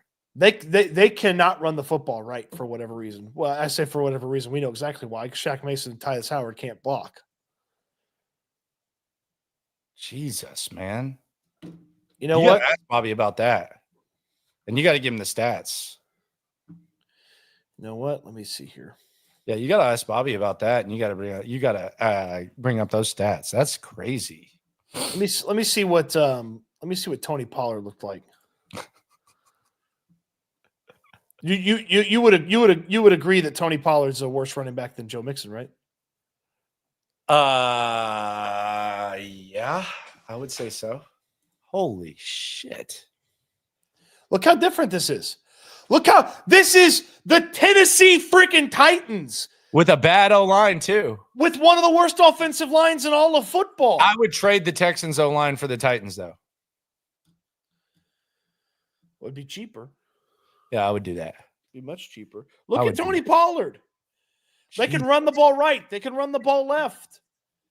Yeah, and that's where you go to predictability. Good. Yes, Lord. their offense is so freaking predictable. So are they just avoiding Sweat, or is that avoiding Simmons? Because those guys change. Like, it's not like Sweat's just lining up there. I mean, that's just insane. And I don't know that you should have ran the ball at all, but God, show that Mixon chart again. Good Lord. All right, let me get the Mixon chart up. All right, Joe Mixon's week 12 rushing. Joe Mixon, Tony Pollard. Okay. Joe Mixon, Tony Pollard. I mean, it's disgusting. Wow. Yikes. And yeah, I get that Tavondre Sweat's a large human being and this and that, but you still ran at him a couple times. That's tough, man. That's bad. That's really bad. Now I gotta go. You know what? Let's see here. Yikes. Let me get pull up Mixon here. Look, okay, so now I've got Mixon's whole season here. It's like I'm looking at all this in real time. I've only looked at week 12, but you can see 109 against the Cows. You know, a lot of success both ways. 106 in week 9. So that was week 10 was Detroit. So week 9 was the Jets. Yeah. Week 9 was the Jets. So still not a lot on the right side there. Remember how they just kind of fell apart and couldn't run the football in different portions of the Jets game? They clearly like to run the ball to the left. That's where a lot of his big stuff Tunsil's not a good run blocker. Yeah. He's not great. Oh, there's Cam Akers. Hey, what's up, Cam Akers? Wow. That's tough, man. That's tough. It's another thing about this offense. The Titans don't have a good offensive line, but you saw different ways the Texans have a really good defensive line. As much as we want to talk about how good Simmons and Sweat are and all those other guys on the Titans defensive line and how much the Texans talked about him last week. You know what I'm sure Brian Callahan was talking about last week? How good the Texans defensive line was. It's the Texans have a good defensive line, and they found ways to get Tony Pollard the ball that weren't clearly obvious outside zone runs. The inventive ways to get Joe Mixon the football when it's not working are non-existent because Bobby Slowick has the creativity of a 2-year-old. That's tough, man. So we go back to the Texans getting the rock down 6. CJ Stroud, another interception in his own territory. And once again, the offense puts the defense in a tough spot to the point where if the Titans come away with 3 points, then it's a 2-possession ball game. DeMeco talked about the offense doing enough, okay? They just put the defenses back against the wall. We'd already seen them turn a 37-yard attempt into a 57 after the last one. What do they do here? Gosh Allen returns the favor. Jimmy Ward pick 6 makes it 27-26 Texans. So Jimmy Ward scores a touchdown. This means now that the Texans defense in the last 5 weeks has scored 2 touchdowns, which is 1 more than the Texans offense has scored in the last 5 weeks in the second half. So that defense that DeMeco Ryans criticized once again comes up big. Then you have the Longhorn invasion. Tavondre Sweat. Texans get the ball back. They rotate Tavondre Sweat. Quick note, it's actually the last 6 weeks. 6 weeks, yes. Yeah. New England. Which makes it worse, actually. Tavondre Sweat gets the sack, and then Chris Boyd. The Tavondre Sweat sack, by the way, go watch it. Juice. No, Shaq. Yeah, he threw Shaq aside like a fly. Yep. Shaq Mason locked up with him, and then Tavondre Sweat went, whoop. No, it was literally like 2 fingers just kind of throwing him down. Excuse me, sir. Excuse me, sir. And then yeah. So Chris Boyd then on special teams. Chris Boyd, the other phase. We've talked about special teams. Damian Pierce gives you the short field. Chris Boyd hustle play too, man. This dude was running full speed, ends up getting the ball. He gives the Texans a chance to extend the lead. What do? They have to settle for 3. Fairbairn from 55 yards makes it 27-23, which is all the points that we would really see from the Texans. And really, we don't even have to go through anything else. Tank Dell had a big drop on 3rd and long. Oh, well, no, hold on. The long play to the random ass tight end. Yeah, there you go. 70 yards. What really happened there? I'm still trying to figure it out. I wonder if they are too. Yeah, he put the Jets on. Not good, man. The Jets on. He was running. I might have been able to catch him. The offense just gives away points. The defense is just kind of on their own island. It's not good, man. It's not good. Back to the super. Chase Matthews. Thought CJ looked efficient when forced to open up the O down in the 4th. Flag took that TD away. CJ needs rhythm, and Bobby play calling takes that away. Yeah, they do not empower. They do not empower him to end up in a rhythm by any means. AG913. Wonder how running right would help the pass blocking, could ease the overload to the left. Teams keep bringing. I don't know. I mean, I don't know if they could run right or left. I just don't think this was a run game. I think this was a let CJ Stroud air it out, try to figure something out. Have him get away, have these guys running. And again, that might not go well either, but there's no way to really overcome that. Come on, Kevin. Yeah, a lot of good those players only meetings did. Do they need another one? Yeah, what do they need? Did they leave the offensive line out of those meetings? Did they not make it? Or did the offensive line start the meeting too early and nobody else was ready? Oh, God. Yeah, we'll look back on the players only meeting as accomplishing absolute nothing. So the biggest takeaways from the game, and we'll get yours too, Stoots. I think the defense and special teams actually bailed out the offense. Despite the 2 big plays the defense gave up, there were multiple examples of them either giving the offense an opportunity to give this team some breathing room or just completely bailing them out altogether. Offense scored 2 touchdowns, one of them on a short field. Defense scored a touchdown. Defense held Tennessee and made them settle for 3 multiple times. I don't care what DeMeco says. He can say the offense was good enough. I think if the offensive effort would have matched the defense and special teams, even with the lapses, I don't think we're sitting here talking about a 7-5 ball club. I think we're talking about an 8-4 ball club, where the magic number is 2 instead of 3 to win the division.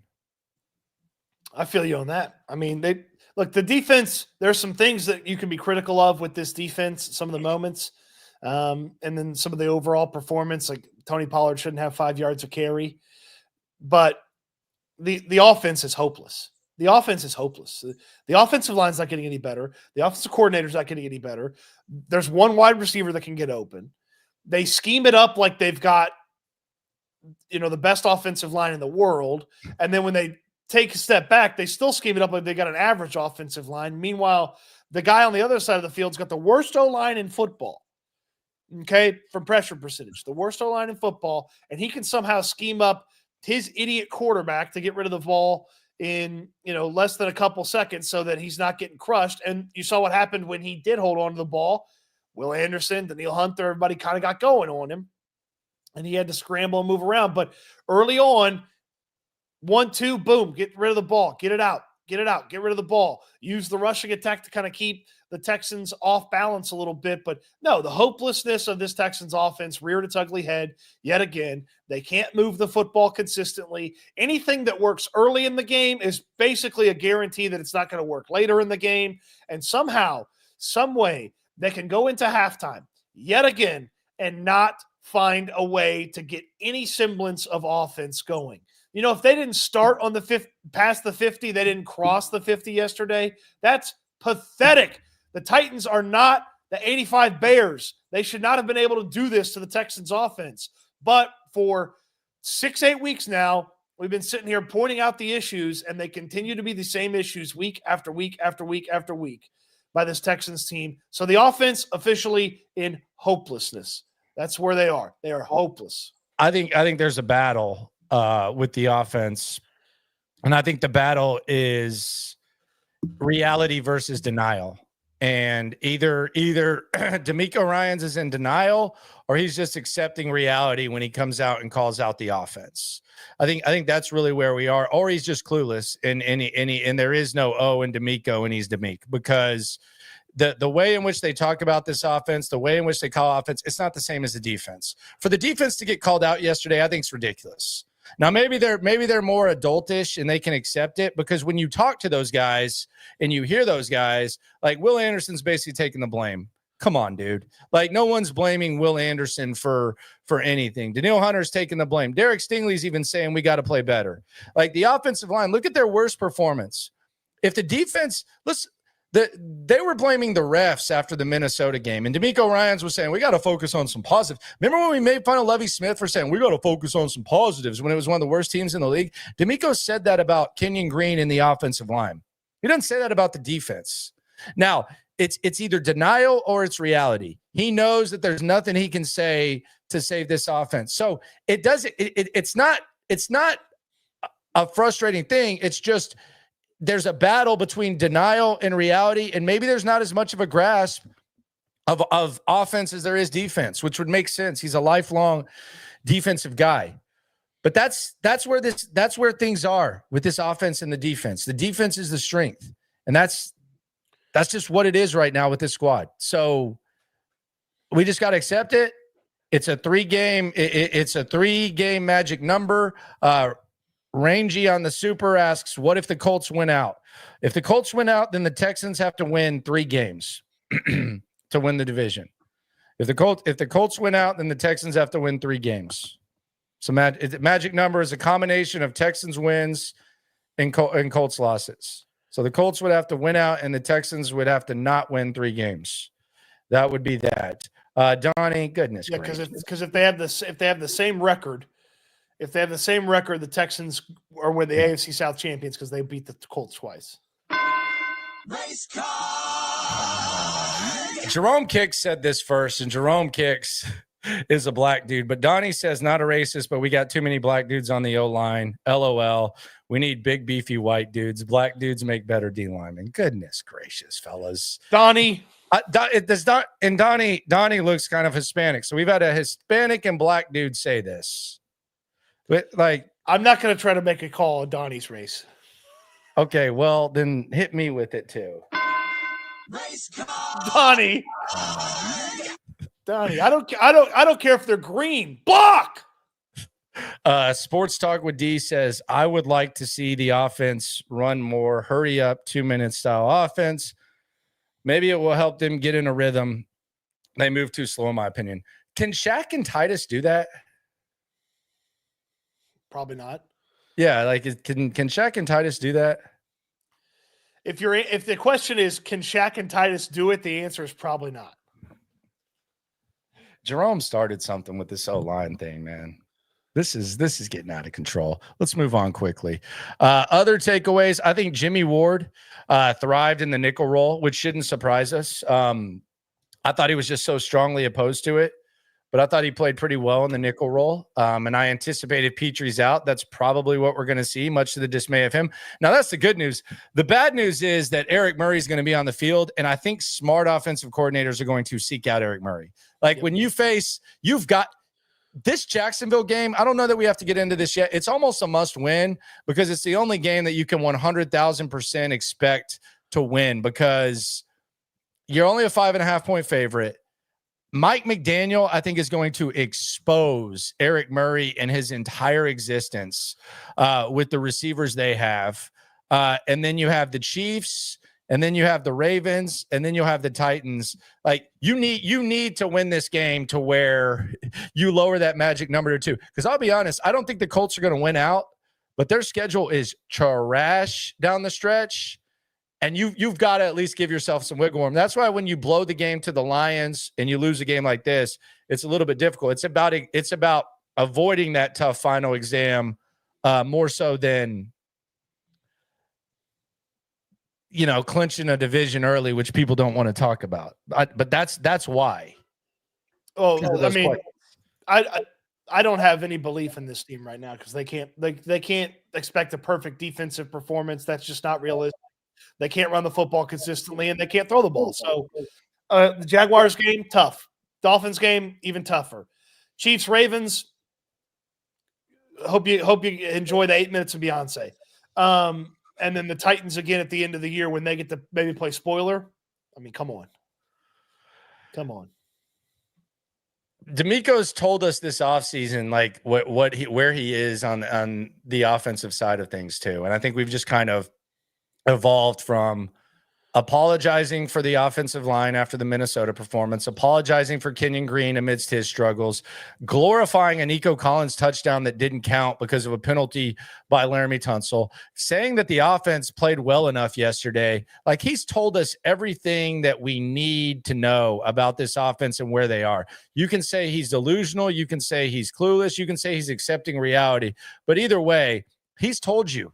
He's told you what the expectations are for this offense. And it's not just based on his words. It's based on the actions and what we see from this offense. He could go up there and say, the sky is hot pink. And it really doesn't matter. It's based on what goes on the field. But the words match the actions with DeMeco Ryans. And that's what the reality is. And there's enough of a sample size. Like, we're not in the it's early in the season type of mode. We're not there. There's enough of a sample size to where, as you said to start the show, Cody Stoots, there is no hope for this offense. They can overcome some things, maybe, but there's no hope that this is just going to be an offense that's clicking on all cylinders. It's not going to happen. Joe Mixon might ball out. He might go out and have 150 yards. It's going to be despite the blocking. CJ Stroud might go out and ball out and do what he's very capable of. It's going to be despite the blocking. The other thing, though, that I think needs and to the offensive coordinator. Yes. Well, yeah. The other thing is the receiver acceptance. This is not a good receiving core. They told us in the offseason there's a reason that they made that splash for Stephon Diggs. So Tank Dell, he's been one of the bigger disappointments this year. There's occasional flashes, but there's also big drops. We've seen big drops from Tank Dell. He's closer to a number 3 guy than some sort of 1A, 1B, and even a number 2 right now. He's not performing and producing to that level. So we got to accept that. Now, are there any changes that can be made? I don't know that they're going to make any changes. I don't know they're going to make changes. Matter of fact, I think DeMeco Ryans is almost functioning and talking like a defensive coordinator who basically has a segregated locker room where it's the offense on this side, defense on this side, and my defense is going to overcome the offense and all this. Like, that's what it feels like. He sounds like a defensive coach at this point, and not an overseer of offense. There's no changes going on. There is absolutely no changes going on this offense. And I would love to see a shuffle on the offensive line, bench someone, do something. But the offense is helpless. It's a helpless feeling. They did a good job fixing the defense this offseason. Salute to them. They basically stayed put with the offense. Let's be honest. You replaced Singletary with Mixon. That's a good upgrade. Thank you. You replaced your starting running back. You had to do it. You stayed put at tight end. You brought in Cade Stover. He replaced Beck and Jordan. That's whatever. And then at wide receiver, you brought in Diggs, and that's it. And you brought back this offensive line. Like, how did that's the not just brought back the offensive line, handed them the job, because Juice Scruggs didn't compete for his spot and Kenyon Green didn't compete for his spot. And obviously the paid guys didn't compete for their spot. Yep. Like, you handed them the job. This is the line that Nick Caserio wanted leaving the 2023 NFL draft, and it sucks. Yeah. And I don't know, like DeMeco right now, we're going through the growing pains. Maybe he snaps out of this, but right now I don't trust him. I don't trust him to oversee an offense. And even with the personnel limitations, you shouldn't be just 100% dependent on personnel. He's not on defense. I mean, he is an absolute. I said this. I will walk barefoot. Matter of fact, if you tell me that I can get the equivalent of DeMeco Ryans' ability to coach defense on offense, I will hop on 1 foot barefoot to NRG right now. That's 15 miles. I will do that for the people. I don't know how that's going to go for me. Hopefully I can at least switch feet. I would do that. They don't have that. They don't have that. If you had the equivalent of DeMeco Ryans coaching this offense, they wouldn't be having these problems. And they damn sure wouldn't be sitting there getting coddled. Because when Laramie Tunsil eliminates a Nico Collins penalty and you just completely sweep it aside and act like it was a magical play and that it never happened, that doesn't happen on defense. I just watched this defense get 5 interceptions against Jared Goff when he had 4 all season. And I heard DeMeco kind of say that we need to make stops in critical situations. I just saw them have 8 sacks against Will Levis, a touchdown, held the Titans to 3 points multiple times. And because of just a couple of mistakes, which, by the way, CJ Stroud threw 2 interceptions in his own territory, which led to Titans points, except it didn't one time because the defense actually intercepted it. I heard DeMeco Ryans say the offense did enough to win. That is a pathetic standard, honestly. That is a pathetic standard. And I don't sit there and expect DeMeco Ryans to sit there and tell me like everything that he's going to say to players. But there has to be a reason that you're not willing to treat the offense like the defense. There's a reason. If that's the standard, that's pathetic. And to go up there and say that the offense gave you everything that needed to happen yesterday and say something about the defense, again, acceptance or denial. But Here's what he said. Here's what he said yesterday. Concern for me is we need to play complementary football, right? We play complementary football, we win games.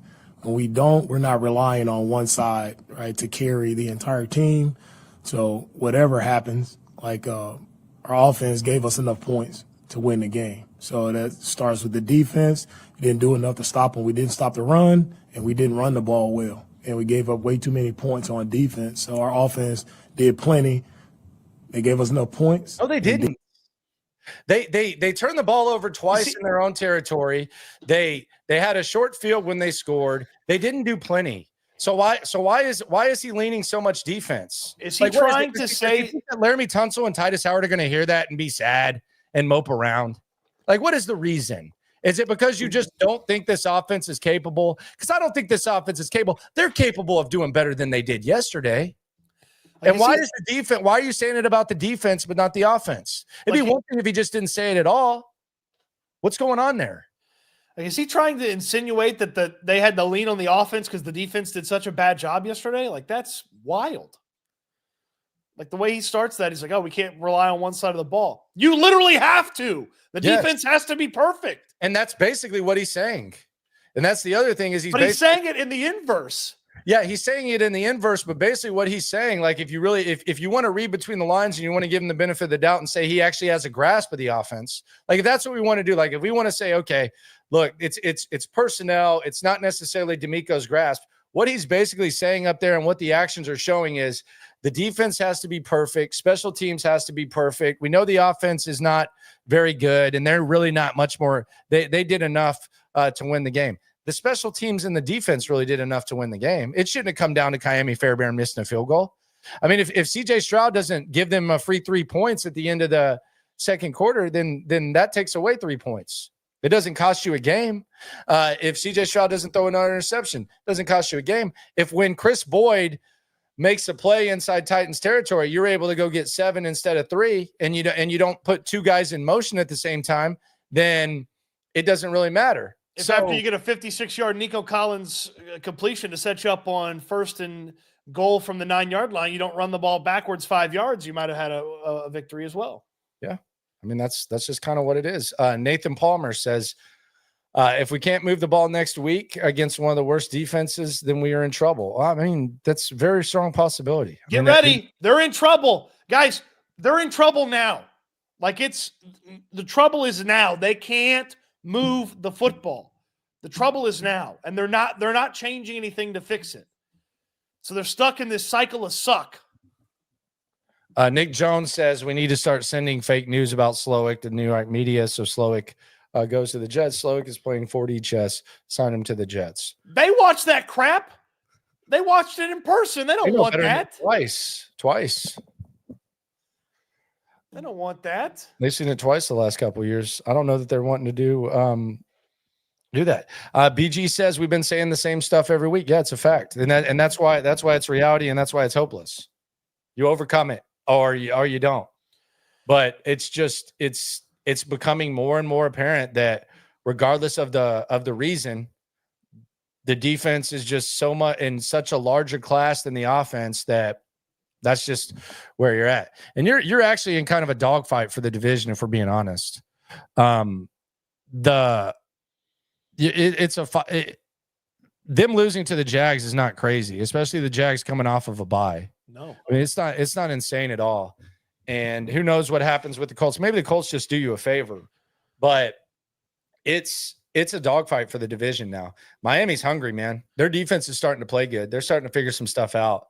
And you don't think Mike McDaniel is going to expose the opportunities that he has with the defense too? That's the other thing. That's the other thing that's impressive about DeMeco. Like he's been able to hide, Petrie in coverage and Murray in coverage. Teams are opening their eyes and seeing it now. Like it's being seen, and that's going to be another obstacle. But the thing is, I have confidence in DeMeco being able to coach a defense.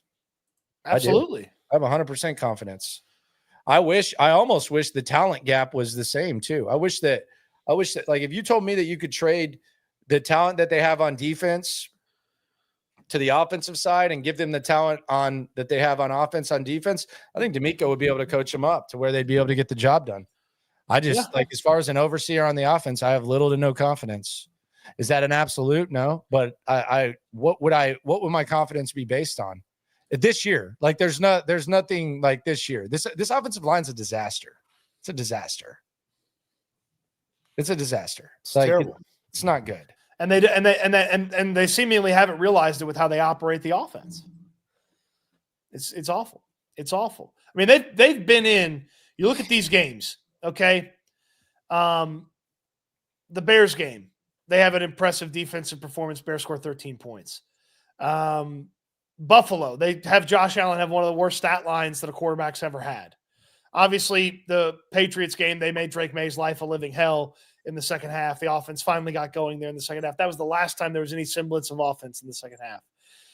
Good performance against the Packers. Held up against the Colts. Got them the ball back so special teams could score some points. The Jets scored 21 points. Yeah, Petrie gave up the Devontae Adams. You scored 13. Yeah, but on the Devontae Adams, I keep hearing that. First of all, he's going to get matched up every once in a while, but right. I'm not just singling that. Like you scored 13 points in the game. I know, but DeMeco got criticized for that, and I thought it was kind of unfair because it was a 3-point game. You had to stop him.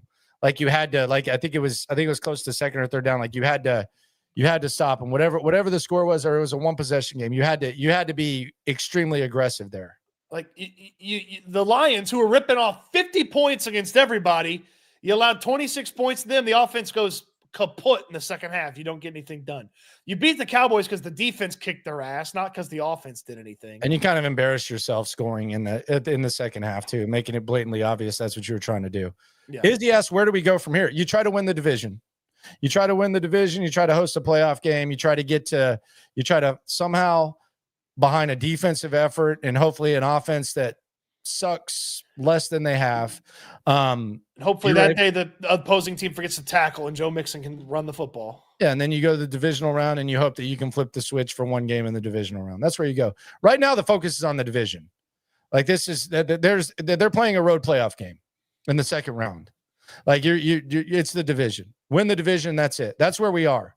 If we want to dream big, we can dream big. But as far as like looking at that second tier and saying we're going to get here and don't do that. It's been adjusted. So it's become a question of, it's gone from, all right, the division is Southern hospitality and all the other jokes I've thrown out to where now it's win the division, host a playoff game, and then get in the same exact situation you were in last year where you're either talking yourself into or just accepting the fact that you're going to face a superior football team like the Baltimore Ravens on the road or Buffalo or whoever the hell it is, and maybe you can figure some stuff out. The division has gone from a foregone conclusion to an actual fight now.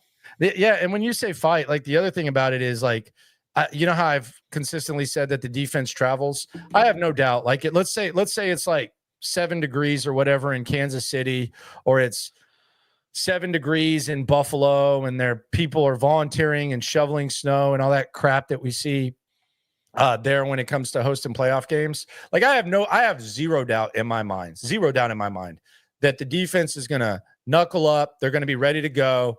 They're going to put together a winning performance and they're going to do their thing.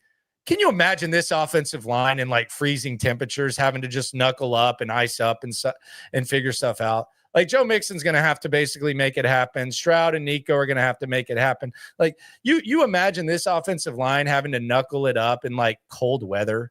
Like, come on. Like that's not happening. Let's be serious. That's embarrassing. We're going to see the smoke coming out of their helmets and then they're going to be falling all over the place.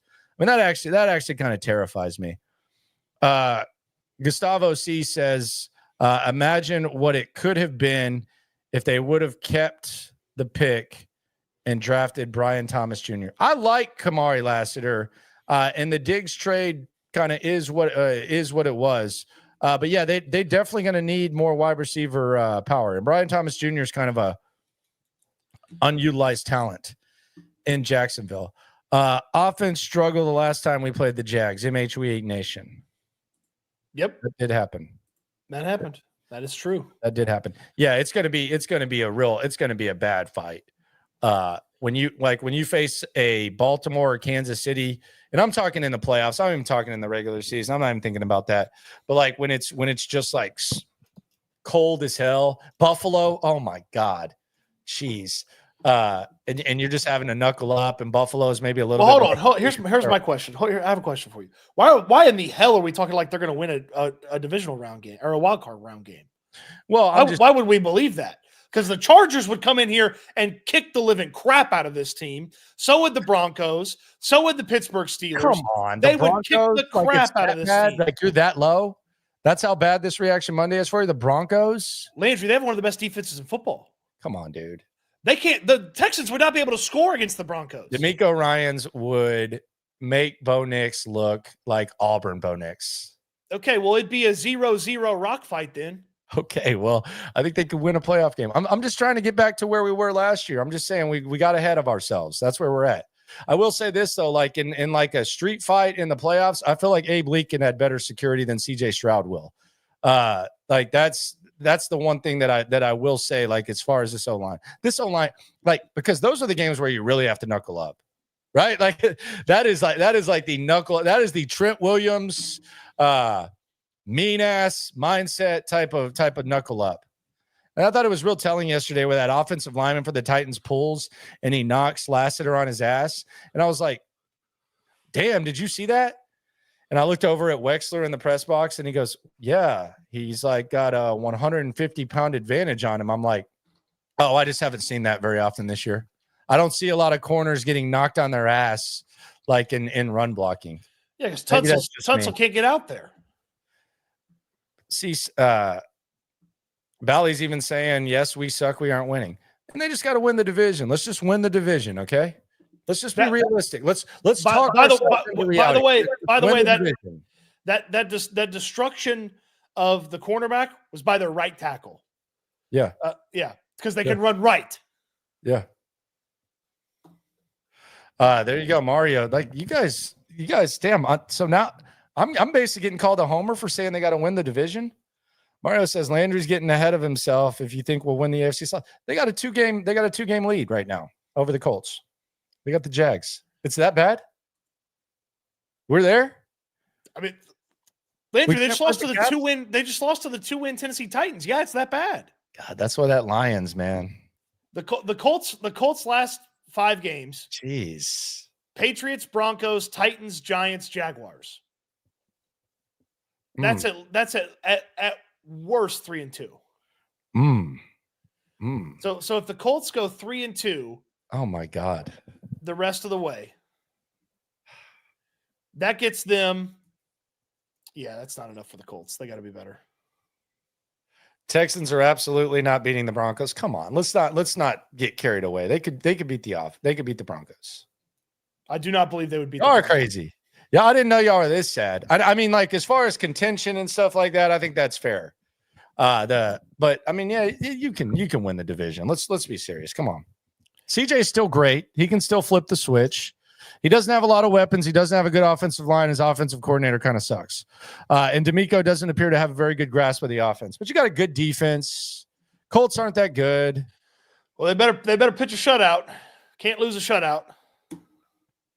If they tied Jacksonville on Sunday, it wouldn't shock me. 0-0 tie. All right. Let's get out of here. Can't wait to hear DeMeco Ryan. So we got to execute better. We got to execute. I thought the offense was good. You know, it's about execution. Hey, coach, talk about how great Jimmy Ward was. I do. That's probably a Wednesday question after we see if Petrie practices, but Ward in that spot is a conversation point this week. Oh, he's good, man. He's good. No, I'm not right. How am I writing by saying they can win the division that they're 3 games up, that they're 2 games up on? I don't even know what that means. I've lowered my expectations. You were talking Homer for saying they win the division and then go in the second round. You were talking about a Brian Hoyer did that. Brock Osweiler did that. Yeah, and those offensive lines played better. I mean, good Lord. I'm saying that they can win the division, and this is where it is. I'm out of here on this. I'm out of here on this. Appreciate y'all for coming through. Subscribe, like, right along. One more super before we get out of here. Eddie C says, historically, Fairbairn stinks at crunch time. I mean, he hit a absolute bomb to beat the Bills, so it's not true. Yeah, it is what it is. Appreciate y'all for coming through. Subscribe, like, right along. S&L on all podcast platforms. Locker Room on YouTube. Cody Stoots channel as well. HOU football. We got a lot going on. Always remember, good Lord, whether y'all don't think they're going to win the division or not, no matter how low we get when it comes to this Texan stuff, I am really ready for Tuesday. Y'all are being too negative for me even. Always remember, when it comes to this Texan stuff, we're all in it together. Eat good, sleep good, be good. We'll talk Texans again soon. Thanks for watching, everybody.